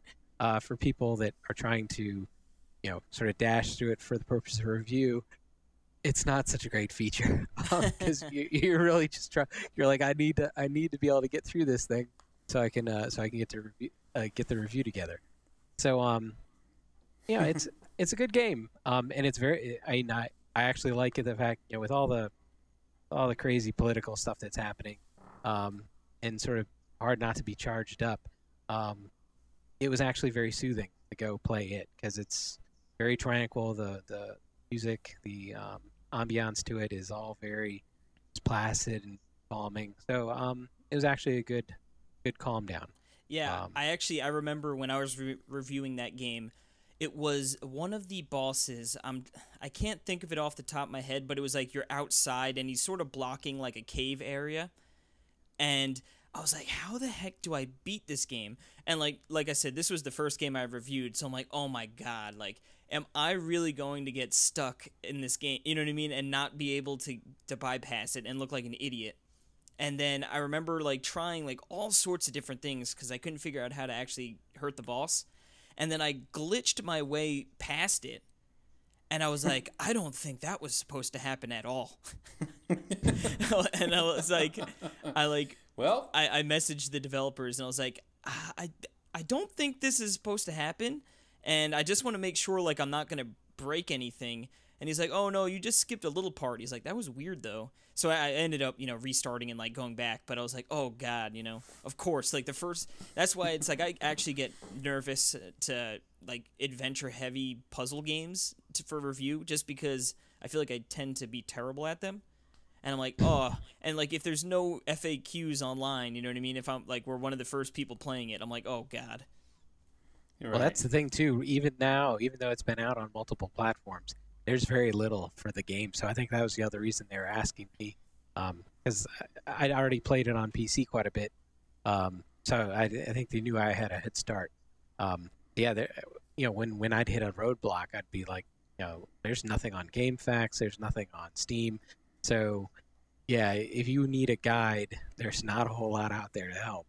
I just had to bang my head against the wall a bit and figure it out. But it has a place, and definitely lacking Metroidvania representation for people really hungry for it. As long as they keep in mind that it's not so action heavy, it's a good match.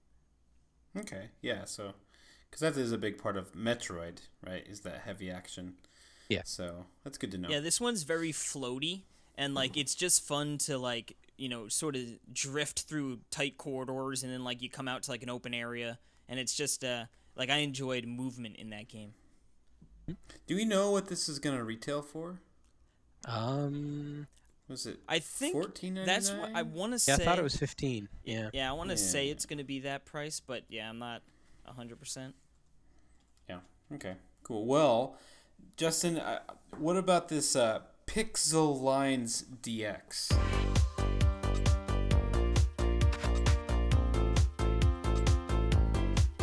Yeah, it's apparently it's coming over from the mobile world, and they wanted to be really clear when they sent out the information for it that apparently it's free on the mobile. But if you bought all the DLC and all the levels, it would work out to be roughly the same. But it's let's see, what's the it reminds me a lot of Picross, but it's a different model, where there's a pixel based. They've had a pixel based image, and you have numbers that represent sort of the two endpoints of the lines, and you have to figure out how to fill up all the lines correctly using those numbers. So, like I said, there's definitely some similarities to Picross, though a different method. I'm in the second world now. I put up a video for the first 10 levels.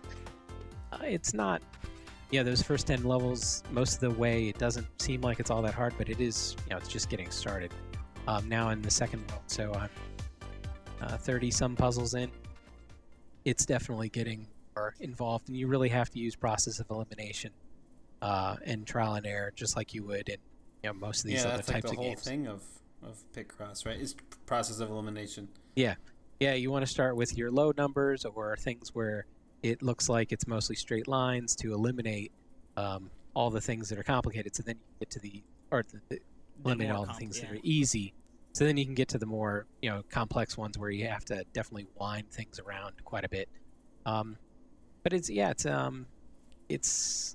say it's a great game to play, because tonight I was doing that. I was watching Preacher and I was playing that at the same time. So it's a nice thing to just kill some time playing portable. Now, it's definitely more usable in the handheld mode. Yeah, I was just going to ask. I saw a trailer where they were using their fingers to draw.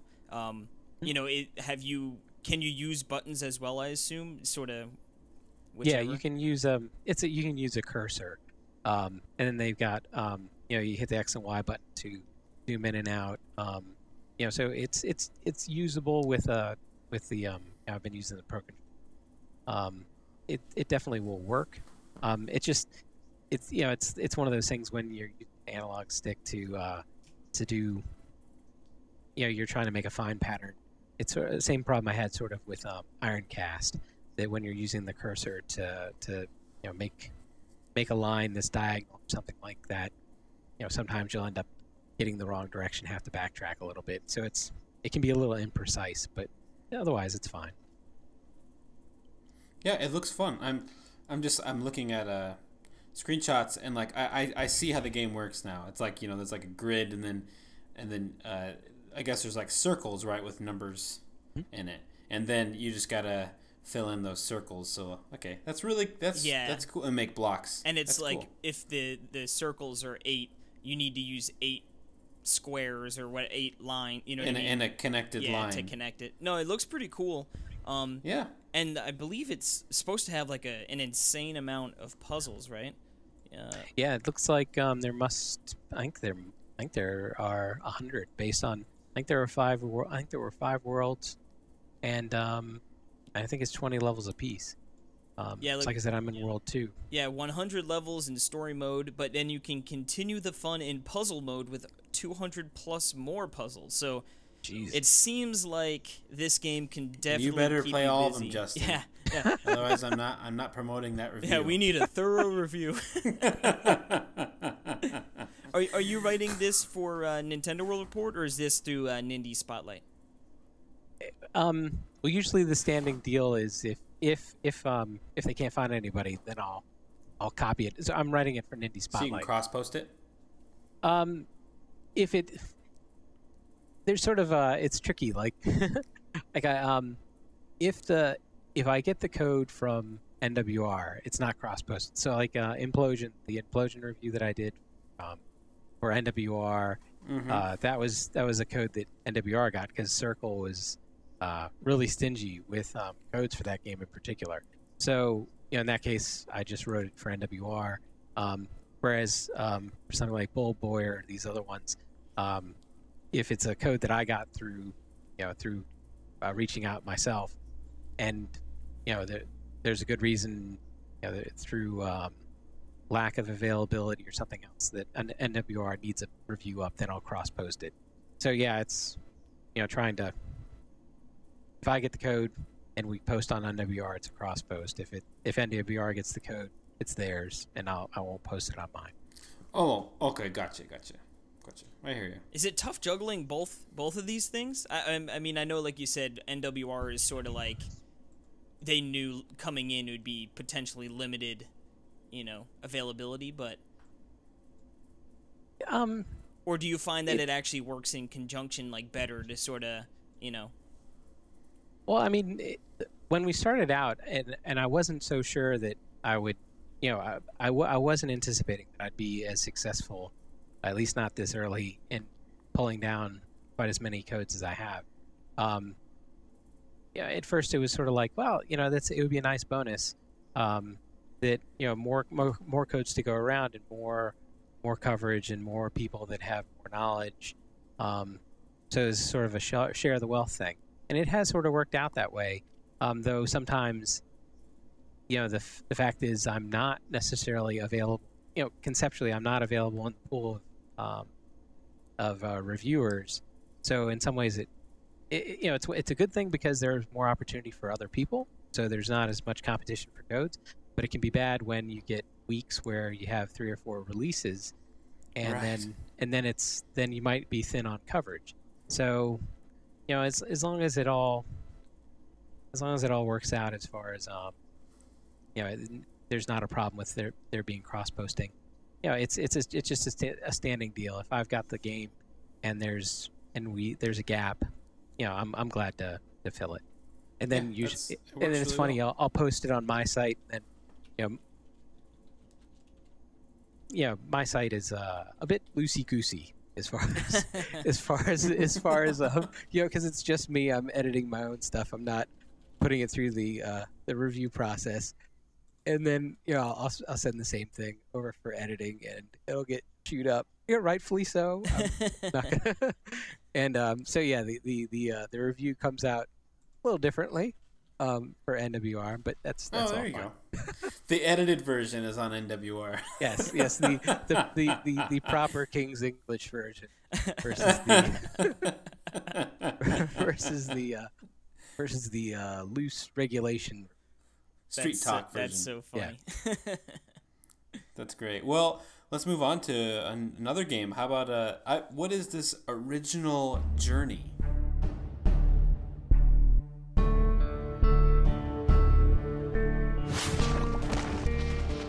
Original Journey. It's by a Chinese developer. I think it's coming out of China. But it's I think the company distributing, I think it's Another Indie is the name of them. But it's one of 2 games that has that sort of hand-drawn style. There's another one called what is that one? The other one's something with Atlantis, Lost Atlantis, but it's one of 2 games that they look hand-drawn, sort of pencil-drawn, really, because they're black and white. So it's got a really unique art style, and it's sort of a peculiar game to describe. You almost have to see it in video, and then almost have to have somebody describe to you what's happening in the video. Because it's an odd kind of game that there's a strategy element to it, because you have these turrets that you can place. So there's a strategic component where it's a roguelike. So on any given stage, the layout of the land is going to be a little different. There will be platforms that can be differently placed, and the enemies you face aren't always going to be quite the same. So, so you end up you have these turrets that you can place, and then you have your 2 weapons that you can use. You also get a drone that's going to help you. There's a lot going on, and it can actually get really hard. At first, I wasn't sure it was a roguelike because I wasn't, I think, taking it seriously. But then what happens is it'll sort of sucker you in because it's very much a risk reward kind of thing that you'll get let's say about eight stages in, and you'll have a certain amount of life. You'll feel like you have a good amount of ammo, and it'll prompt you for whether or not you want to go back to base or you want to move on to another stage. And what I found for a while was I was being stubborn and thinking, yeah, I've got this, and then I'd get my ass handed to me on the next stage, and when you die, you end up losing a lot of your loot, and it leaves sort of a package there that you can go retrieve. But there's a reason that when you died on level 11, there's a reason that you died, and the odds of you retrieving that on a subsequent run, you only have one chance to go get it. Your odds of surviving that run are really not so great either, because there's a reason you died. You know, it's getting harder. Yeah. So there was a point where I finally figured out, okay, I need to just learn when to stop. And then it got a little easier, because the problem is when you lose all that loot, that's stuff that you want for upgrading your weapons, so, you know, you want to sort of be conservative and not push it too far, and just, you know, realize when you should stop, come back, use that gear that you got, or use use all those elements that you got to create that better weapon or create that better armor. I think I'm about 75% through that on the PC. It gets pretty challenging and pretty chaotic, but it's really different. Like I said, this mix of it being somewhat strategic but action oriented at the same time, it's very different. And I've been having a good time with it because I keep sort of periodically going back to it. Trying not to put up too much video on the site to not to want to ruin anything. So I think I've got the second world boss battle on it, so people can see sort of how hectic that really is. Yeah, very cool. Yeah, it's an interesting game. Yeah, I was actually looking at a video while you were describing that. And like you said, I think you really do need someone to sort of explain, because it does seem like a lot of stuff's going on. And I really, really love the art style, but like that also sort of adds to the, like, what the heck is happening right now? But yeah, it looks fascinating. I thought you were talking about like the critically acclaimed Journey. Have you played that one? Like, oh, the one on the PlayStation consoles. Yeah, I've never played that, but yeah, that was I'd heard a lot of good things about that one. Overrated. Oh, you know what? Well, I'd heard it's not very exciting. No, see, people, like, every time I've heard anyone talk about Journey, they were like, it was life-changing. Like seriously, like, singing its praises, like, it just makes, like, it's unbelievable, like, to go through it all, and when it's over, it just, it left me when they say that, so, like, emotional, like, really, like, oh my god, you know, and I was like, okay, like, cool, this game's like 2 hours, it's like, it was like a Saturday or something, I'm like, I'm ready, you know, like, this is gonna be great, I'm excited for it, and then I was going through it, I'm like, alright, and then all of a sudden it was over, and I'm like, that was it? Like, like, everyone made such a big deal about this, and I was like, all right, I don't know. You're not an artist, Casey, okay? Yeah, maybe I overhyped, maybe I was expecting too much, I don't know. I didn't think it was that great. Maybe your palate isn't sophisticated enough, yes. There you go. What do you like, there chicken nuggets? Yeah. Well, now, we've all heard of steampunk, but have you ever heard of dreampunk? Dreampunk? Yeah, because that's what Figment is. It's the luscious dreampunk game. It is definitely an interesting game. Now the demo that they have is it plays like it's a show floor demo actually, that I was given, because it sort of jumps around, and it made it hard. it made it hard to capture video for it because I made the mistake of feeling like I'd hit a good spot. But I think I got like 30 minutes, and then I was like, okay, I think this is a good point to stop. But the problem is because it's, I think, a show floor demo, when you come back, you can't continue. You have to start over again. That stinks. So I'm not. I don't really want to play through another half hour of the same thing I already did. When I'm figuring there's probably not a lot more content that I did capture, because it was just supposed to be a taste. But what's there, it is just. It's worth seeing the video of it. It's really just, it is neat. Now being a parent, the hook for the game immediately sucked me in because you hear a kid talking to his, well, mainly to his father, and they're in the car, and then you hear they have a crash, and then you start hearing the fading sound of the boy talking to his dad. So as a parent, I was like, okay, I need to see how this ends up anyway. So that was an extra hook for me as a parent. But it's just so different, and that it really prompted. The interview will go up on NWR, or I think I just posted it. Yeah, I just posted it.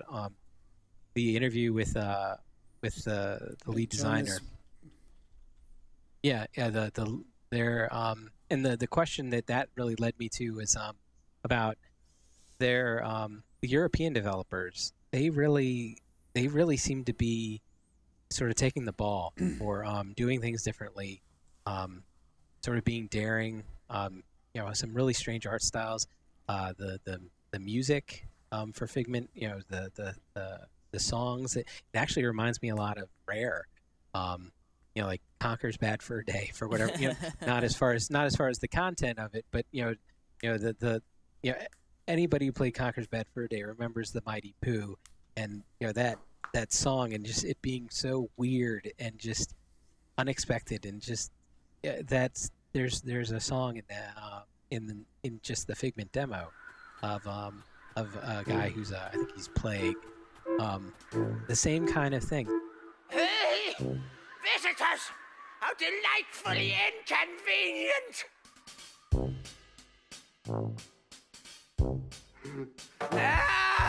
I'm the plague of fear of disease! I come with waff and rotten teeth! These isles are mine, thou shalt not pass! I bid you farewell with this wall of gas! This is sort of unexpected, weird. This isn't a game, and it's part of it. This is so weird. And the entire, the dreamscape, it's unique. So yeah, I'm thrilled to see how this all turns out, and I can't wait to see sort of the ending and what actually happens. It's an interesting game. When I played Back to Bed, which was their first game, and it's very puzzle heavy. This game has a little bit more action, right? I believe. Mm-hmm. It looks like exploration too. Yeah, but there's definitely a heavy puzzle component to it. Like the one that caught me by surprise, and I'm not, it's one of those things where I'm not sure if it's essential to progression or whether it's an additional thing. There was a puzzle that you can see in the demo that I played, where you come up to a house, and when you knock on the door, you get somebody making a noise inside the house, and a light turns on, and I'd knock, and then I'd get a noise and see a light, and I'd knock again, and all of a sudden I started noticing a pattern. There was another door, so I had to sort of figure out, is it I knock on this door X number of times, and then knock on this door? That wasn't it. So you had to sort of piece together, based on what was happening. Well, why should I be knocking on this door or that door? So it was a neat little puzzle. And almost everything, was a puzzle. Like you have to utilize. There are these dragonflies that are on sort of pillars or towers that you can rotate so they flap their wings, and that'll blow away some of the plague smoke, so you can progress. So I mean, there's a lot of puzzles all over. But the way it plays out, it's like an isometric. Yeah. game where like you just move around a world, right? I mean, you're just a character on the screen. Yeah. Is it an open world? I mean, no. It's definitely an old school, plotted out planned adventure. It's all and with the hand drawn style. That's I guess not much of a surprise that everything's exactly plotted out where you're going. But there are some monsters that you'll attack. Now, it's whether there's more of it in the final game. There weren't a lot of them, but yeah, you get a sword. You do have to defeat tentacled monsters, or the one boss you had to figure out how to turn his attacks on him to defeat him. So I mean, there is an action component, but it at least in the demo, it was more puzzle solving than it was action. But it was a nice mix. Now, Figment, it sure is beautiful. That's for sure. Yeah. Yeah, I love how bizarre it is. Like, I'm looking at a screenshot of a tree that appears to have a mouth and like weird hair branches. Apple buildings. Yeah, if you played Back to Bed, it also had a very surreal, strange feel to it. Now with Back to Bed, it was like staged based. I know you said this is it's not an open world, but is it sort of like you're going from area to area, or is it like you go into one area, you do what you got to do, and then it's like you pop back out to a menu, and then you go into the next stage or level? That makes it hard to say, only because the demo. Only because it was a demo, and it very much the two sections that I played, there was basically everything stopped for it to explain sort of up until this point. This is what you're doing, and then later in the game, this is what you're doing. So yeah, there's no way to tell, but it feels like it's more just you'll move progressively. It doesn't feel like there's a hub per se. That it feels more like it's just you'll progress through. Probably there will be an area, type boss of thing that you're going to defeat, and then you'll just move to the next area and the next area and the next. That's how it feels. Gotcha. But we'll see. Yeah, I'm really excited for this game because I liked Back to Bed. It wasn't very challenging. The puzzles were pretty easy, and like every once in a while they'd throw like a really clever idea, but then you'd never see it again. So I'm hoping that they just ramp it up and just let their imaginations run wild, because like I said, some of my favorite aspects from the first game was when they sort of got off the rails and did something a little different. You know what I mean? So I'm hoping this game sort of delivers a lot of that. But yeah, it looks beautiful. Yeah. Yes. And I guess the last game we're going to talk about here is... It's probably one that the folks haven't heard of yet. Yeah. Yeah, it just hasn't got enough play on your show at all. It's just, doesn't hardly get a mention. No, it's just... It's GoNNER.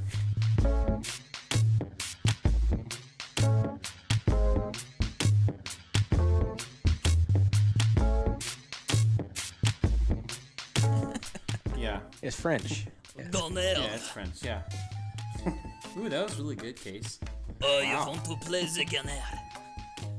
That's Transylvanian. Yeah. You're off the show, Casey.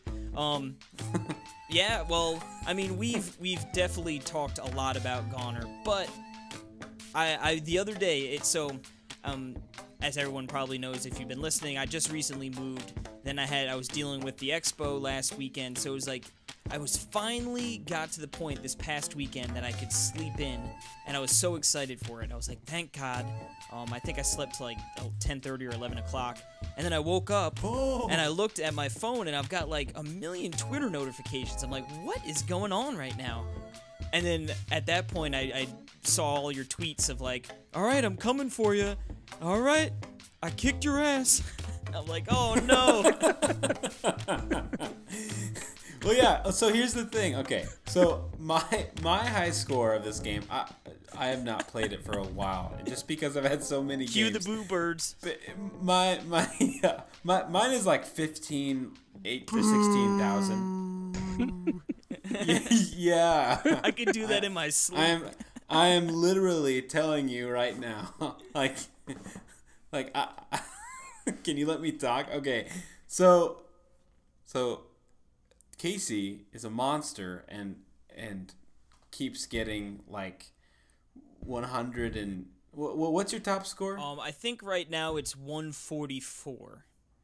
144,000. Okay, so now Justin can boo you down. Oh yeah, he smoked me. Boo. Yeah, and so Justin, what was your high score now? 195, 585. I am convinced. Absolutely nuts. And have either of you beat the game yet? Nope. No, and for crazy. I wasn't going for a high score for a long time because I was trying to beat the game. So I'd get, I think before I specifically was trying to get the high score, I think my high was, I think it was 80 some thousand, which I'd gotten trying to just beat the boss. I mean, I've gotten to the end to see, the death skull. Yeah, I got to the end too. Cannot beat it. But for whatever reason, this weekend, one of the dogs got me up early, and I was like, I'm just gonna play this for score, because I would always go to see Sally and get the extra heart, and so even if I got on a good run, I would break it up by deliberately stopping and getting. I didn't just keep going and going and going. Right. And then, Casey was always talking about he just kept going, and it's like, okay, well, let's try this out. So then, I think the first one I got was 110, and I saw that I was getting the range of Casey. So that's where I said, I'm coming for you. But then I came back a couple hours later and tried it again. And I could see that 200,000 was approaching, and it killed me that I wanted to break 200,000 so bad. I know, that's so close. To get that close and not get it, it was just But then the other thing aside from bugging Casey was bugging Ditto Matt, one of the developers. He was saying, I want my leaderboards. I know. Getting that highest score and not having leaderboards is just like, oh, come on. Leaderboards would be amazing, and then you guys would be up on the world leaderboards. Well, I've definitely seen a screenshot, and of course that could have been altered, but I don't think it was. But someone broke 200K, and like Justin was saying, I can visualize 200K. Like, I've gotten close, and I know my score isn't exactly that close. It's still like 60,000 away. But when you get to that super multiplier, your points go up dramatically. So pretty much how I do it is I will.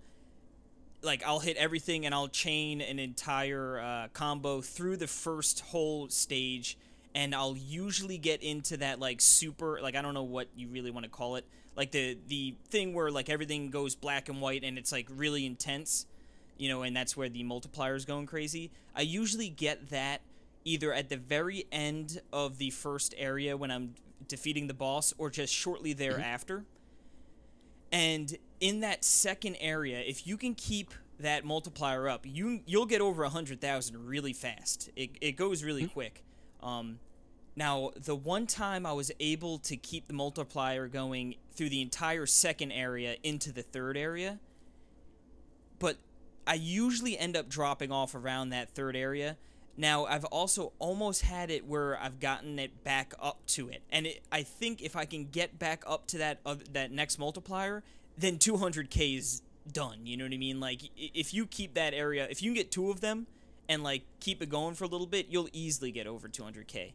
But I find not the third. One of the problems is, at the end of the third world, you're not going to be able to. You'll lose it no matter what. That boss. Because that stupid boss. Yeah, because you'll beat the snake boss so far up the level, and then you have to sort of walk through the rest of the level to get to the worm or the snake or whatever that lets you out. So no matter what, you're going to lose it at the end of that level. I've almost kept it once during that, but it wasn't. I wasn't at the point of the super multiplier. I just had a decent one going. Yeah, that is really where it kills you. And then for the fourth area, where it's that big wide open area, and then it cycles through what enemies you fight, I haven't mastered that area of keeping up the multiplier, because I think if I found a good approach for that area, it would be pretty easy, since there's a ton of enemies. I just always end up like either getting hit by the tombstones when you break them, and that sort of screws everything up. Yeah, the tombstones suck. Yeah, the tombstones are what kills you every time. Yeah, I was gonna say that. So when you got this magic score, was it like, did you get to the super multiplier and then just rack up a ton of points, or were you able to get to that point twice?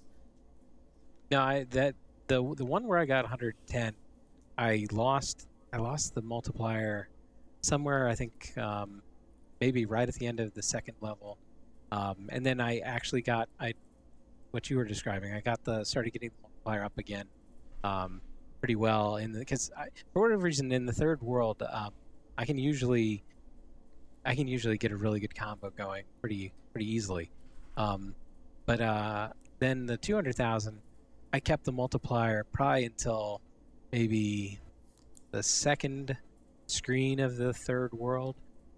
So kept it through the second boss, kept it through. So yeah, I was just going nuts with it.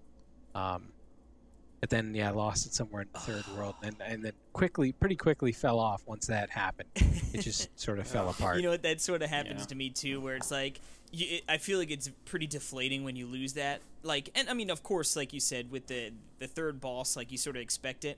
But the worst is when you're in like one of those, a juicy room, you know, there's enemies galore, and like you just do something stupid. Oh my, how about the guys in the second world that you hit and then they just smile at you and screw everything up? Oh, how many, I can't even count how many times I've had those sons of guns mess everything up for me.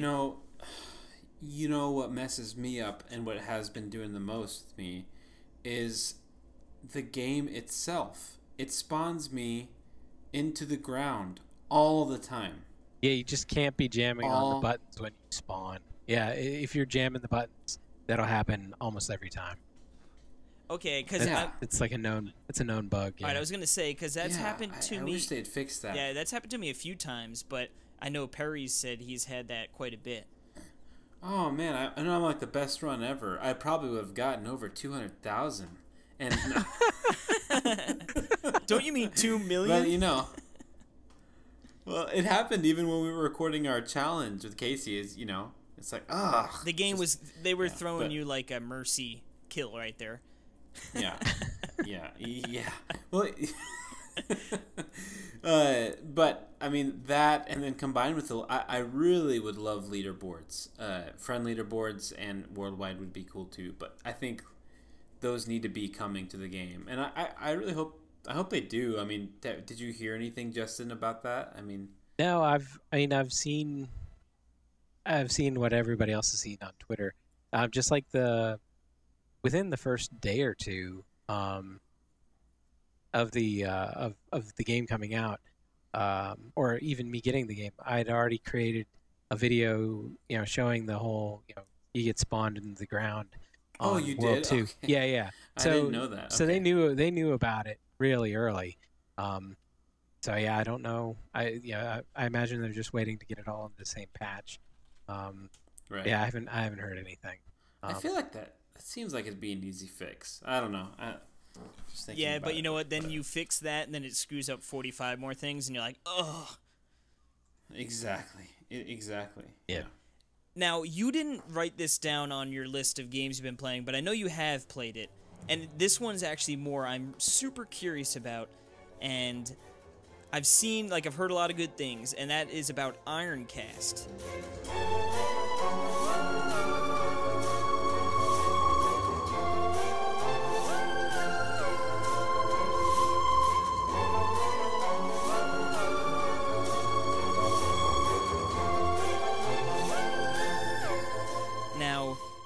This game intrigues me, for sure, but I want to hear a little bit more about just the gameplay in general. If you could touch on that. I mean, because I know it's got like the match 3 type gameplay, but also has RPG elements and mechs of some sort, right?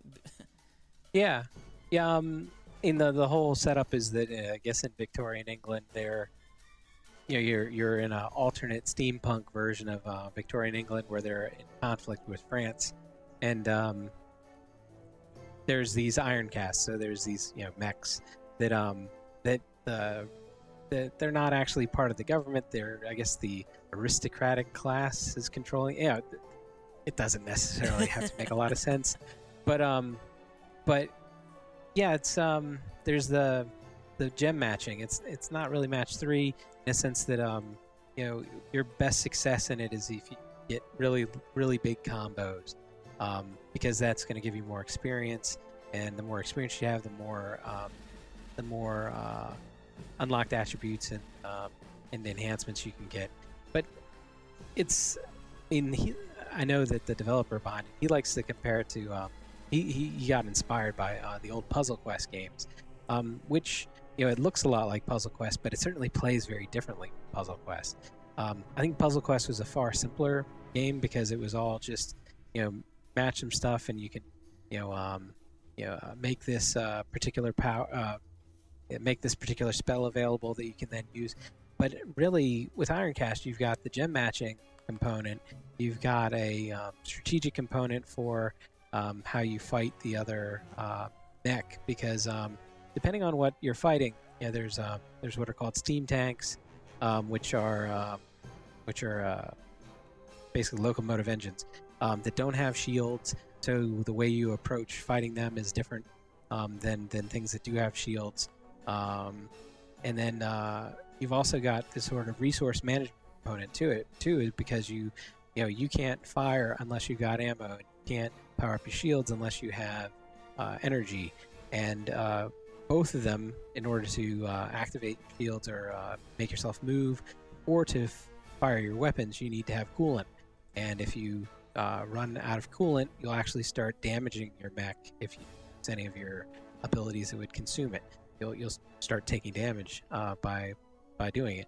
And then you have a repair type of gem too, that, if you've got five repair things, you can repair one of your systems that gets damaged. So it's this, all these moving parts you have to sort of manage. It reminds me a lot of it.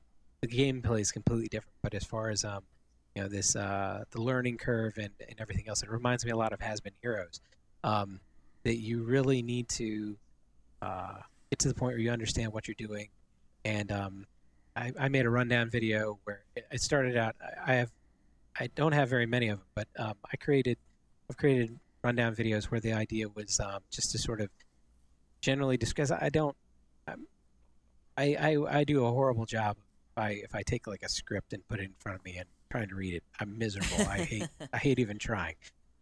So what I call the rundown is the rambling wreck of the rundown, because it's just, if I just put it in front of me and then I try to play it, I can describe it and try to walk stuff through, and that works for me. So if people don't mind listening to sort of a rambling mess, hey, it's a great format for that. But Ironcast, it started out as trying to do a rundown, but then as I was going, I kept trying to sort of put in things that I learned in tips, because it's a game that the more you understand and the sooner you understand things, the more you're going to enjoy it, because there's just a lot of nuance and a lot of things that at first aren't very clear to you, and they waste your time.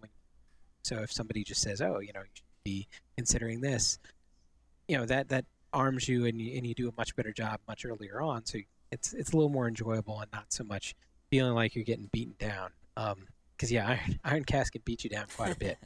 I'd say the only downside of the game is definitely the final battle in the game. It is so random how hard it is, because I've only beaten the game once, and I've gotten to that fight 4 times, and I think I beat it the second time I got there, and the other 2 times that I've gotten there, I have actually felt completely overpowered by comparison to the time I won, and yet have had my ass handed to me. So how I won the time I won, I'm not quite sure, because it felt like overall what I'd set up for myself wasn't quite as effective. So, and I don't know if Neil's beaten it, because I know he got to the final battle a few times.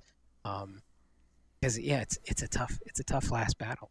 So this is a roguelike. So every time you go through, you're going to be facing different enemies, kind of thing. Yeah, different combinations, different things. I mean, they really put down a lot of multipliers as far as things that change things up, because you have enhancements that are general enhancements. So you're more likely to find certain types of gems. There's overcharged gems and things like that. So there's one class of things. There are enhancements that will enhance a specific system, like your weapons, your shields, or your locomotion. Those are random. Then you've got Ironcast abilities that and these are all you get a random. You have 3 to choose from for every level you go up, and what you get is completely unpredictable. So sometimes you have a wealth of Ironcast enhancements, which is great, but since you're not getting these other things that are good, you're sort of weak overall. You really want to get sort of a representation of all of them, so at least you've enhanced yourself a little bit across the board. But it doesn't always play out that way. Then one nice thing is it's not as if every time you die you're completely SOL. The next time you do unlock, the more experience you get commendation points, and that's one of the big changes. They really changed a lot, because I played the version on PC, which was a lot harder and a lot more unforgiving. The version for Switch is definitely, it's better. They changed a couple key things. Like one of the big things is they made it so you only get 2 turns of your gem matching, versus on the PC it was 3. And that's a small change, but it actually really helped you. It made it a little harder, because on the PC basically I could try to keep my energy, my ammo, and my coolant up all in the same turn, because I could really focus on each one in each turn. On the Switch version, you really, because of the 2 turns, you really need to either find really good combos that combine 2 different types, or you really have to make some tough decisions as far as, I'm going to forgo any offense on this turn because I really want to keep my coolant up, and I want to make sure that my shields are up. So and I think you get because on the PC version you had 3 turns, but so did really your enemy. So you were much more prone to suddenly dying on the PC version. Yeah, they would just juice up and just wreck you. So it's a more balanced game. But then the commendation points were the other big change. On the PC, there was a progression that as you accumulated experience, the things would unlock in a certain order. On the Switch, you have control over, who you want to go for, specific commander. You want to get a specific Ironcast. Do you want to get specific enhancements to sort of be added to the pool of what you may get? There are some better enhancements for your shields in particular. So one of the enhancements on, say, your shields or your drive will reduce the coolant cost or the energy cost by 1. That's massive. I mean, if you find those, that's all the successful games I've had. I've generally gotten to the point where I've got both the thing that reduces my energy cost for both my drive and for my shield, and so now it's a lot easier to power up completely and get on. The faster you're moving, the harder you are to hit. The more shields you have up, or the things that do hit you take less damage. Mm-hmm. So you're really invested in your shields, and you're really invested in your drive. And usually when you're fighting an enemy, your goal is to disable their shields as quickly as possible. Your first objective is either going to be knock out their shields so you can hit them with anything you want, or if they've got a nasty weapon that's going to blow through your shield, you want to disable their weapon. Oh, disable? Well, no, you want to disable that weapon. Disabling weapons is always tricky, because if they've got a repair, they can always immediately repair it just enough they can fire on you again. But sometimes, particularly the boss battles, you usually want to try to take one of those guns out, because boy, they'll just rip you. Even with your shields up, they'll rip you up. But yeah, it's a hard game, but it's definitely very rewarding. When you pull off some of these victories, you definitely feel like you earned it. So it's a lot of fun. And it was funny over time when Neil was playing it. We were talking back and forth as he was doing the review. At first, he seemed to be sort of at first he was taking an attitude of yeah, I don't know how to feel about it, but I just played it for 6 hours straight.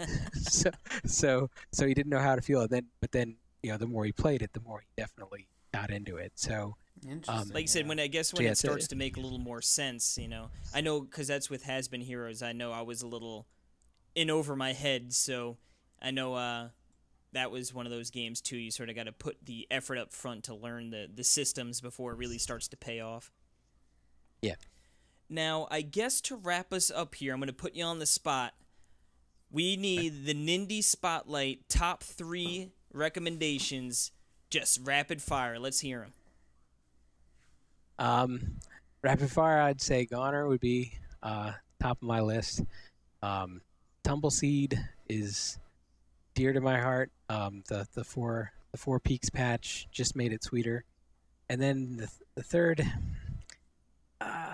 I guess I'll go with, I really like Death Squared a lot. I thoroughly enjoyed Death Squared for just being very different. Awesome. There's a ton of other good ones, but yeah, I'd say those are the ones I really love. I'll second that. Although I've downloaded Tumbleseed, but I have not played it yet, and I am very excited. Yes, to play you should. That as well is a very good game. Especially since they made a bunch of changes specifically for me, a bad video game. They're like, player. We saw Perry play GoNNER. We better patch Tumbleseed real quick. Yeah, I know. I appreciate it, guys. You'll want the aura that removes your fall damage. I think that's probably the nicest concession they have to people that really struggle with falling in the holes. Is now the thing that stinks is you don't take the fall damage, but it also doesn't close up the hole. Which is usually nice because the whole reason you fell is because there's a tough combination of holes there. So although you won't take any damage, but you have to do it over. It sounds like you could use that to your advantage. Like, oh god, here comes an enemy. I don't want to get hit. I'm just going to take a nosedive into this hole. Certainly. Yep. No, I've done that. I finally got all the aura. I had all the auras on PC, and the one quest that is such a bear is the one where you have to jump between the platforms, where they've got the sort of placed platforms that you have to keep jumping between. And oh man, that requires precision that I just struggle. I think after 20 or so tries, I finally got through that one. But that is the most aggravating thing. Just you'll get so close. That game is brutal. So I haven't played it since the update, but I remember getting up to that 4th biome and was just like, oh my god. Yeah, and the thing is, it's a tough enough layout as it is, but by the 4th biome, there are so many spots where suddenly a hole will appear below you. It's like, oh, son of a bitch. Oh no. Give me a second to rest. Just don't. Yeah, but the 4 Peaks update really does help a lot because in the original release you simply had to learn everything while the game was being as cruel to you as possible. Versus the 4 Peaks, it is nice because in each zone, every time you go through on those peaks, the layout of everything is exactly the same. Power-ups you can receive are exactly the same. Enemies are exactly the same. So it gives you a chance to sort of say, okay, I see this layout of holes. This is what I want to do. Oh, I'm only going to face, one snake, or I always call them the pink bastard spiders, those damn spiders. You only deal with one of them. You know it's coming. You know what power-ups you have available to you. And, it's going to allow you to put together a plan for what you're going to do. And then as you succeed in getting through that, hopefully now you've learned something that you use when it starts throwing it randomly when you get into the kill game. And then the end of each zone, there's a it's not really a boss fight. It's the end of each zone. There's a thing that you need to complete by sitting on these 2 spots for an extended period of time. So you really need to take out the enemies that are around, and that varies per zone. But that's a great preparation for the ending of the game too, because the one time I did get up to the final zone, I had no idea what I was supposed to be doing.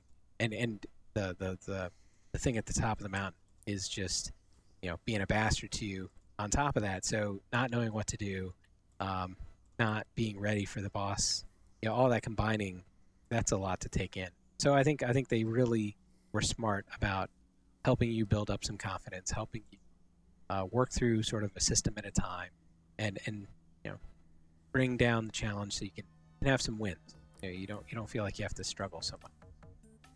Nice. Yes. Awesome. Well, those are 3 good recommendations, but there's a lot of more that are awesome on Switch. So yeah, and if you want to hear all about them, why don't we tell the good people where we can find you, Justin? Pimp out your wares. Yes. Everywhere. I'm under Nindie Spotlight, so on Twitter. Twitter's the easiest place to sort of catch everything because I've got YouTube and a blogger account. So if you can find me at Spotlight on Twitter, www.nindiespotlight.com for the blog with the written stuff, and then you can search for me on YouTube. It's whatever the weird YouTube/C/Nindie Spotlight, or you can probably just search for Nindie Spotlight. Yeah, I'll actually throw a link to your YouTube and Twitter probably in the description so they can easily find you there and follow you, because he is a great follow. Like I said, he's always writing and doing previews of Nindies on the way. So a great one-stop shop for all your Nindies needs, guys. So definitely recommended. And Nindies and Findies. And as always, you can find us on the old Twitter at Talk Nintendo Pod, Talk Nintendo POD, Facebook. No, not Facebook. I don't know why I said Facebook. YouTube, which is also in the links and all that jazz. Yeah, that is weird. I don't know why I said Facebook. We better make a Facebook, I guess. Oh, dang it. But yeah, thank you so much for joining us, Justin. This has been great. No problem. We will have to have you on again. We'll have like a quarterly Nindie Spotlight update and give us all the goods. Sounds good. But on that note, we will catch you all next week. Thanks for stopping by. All right.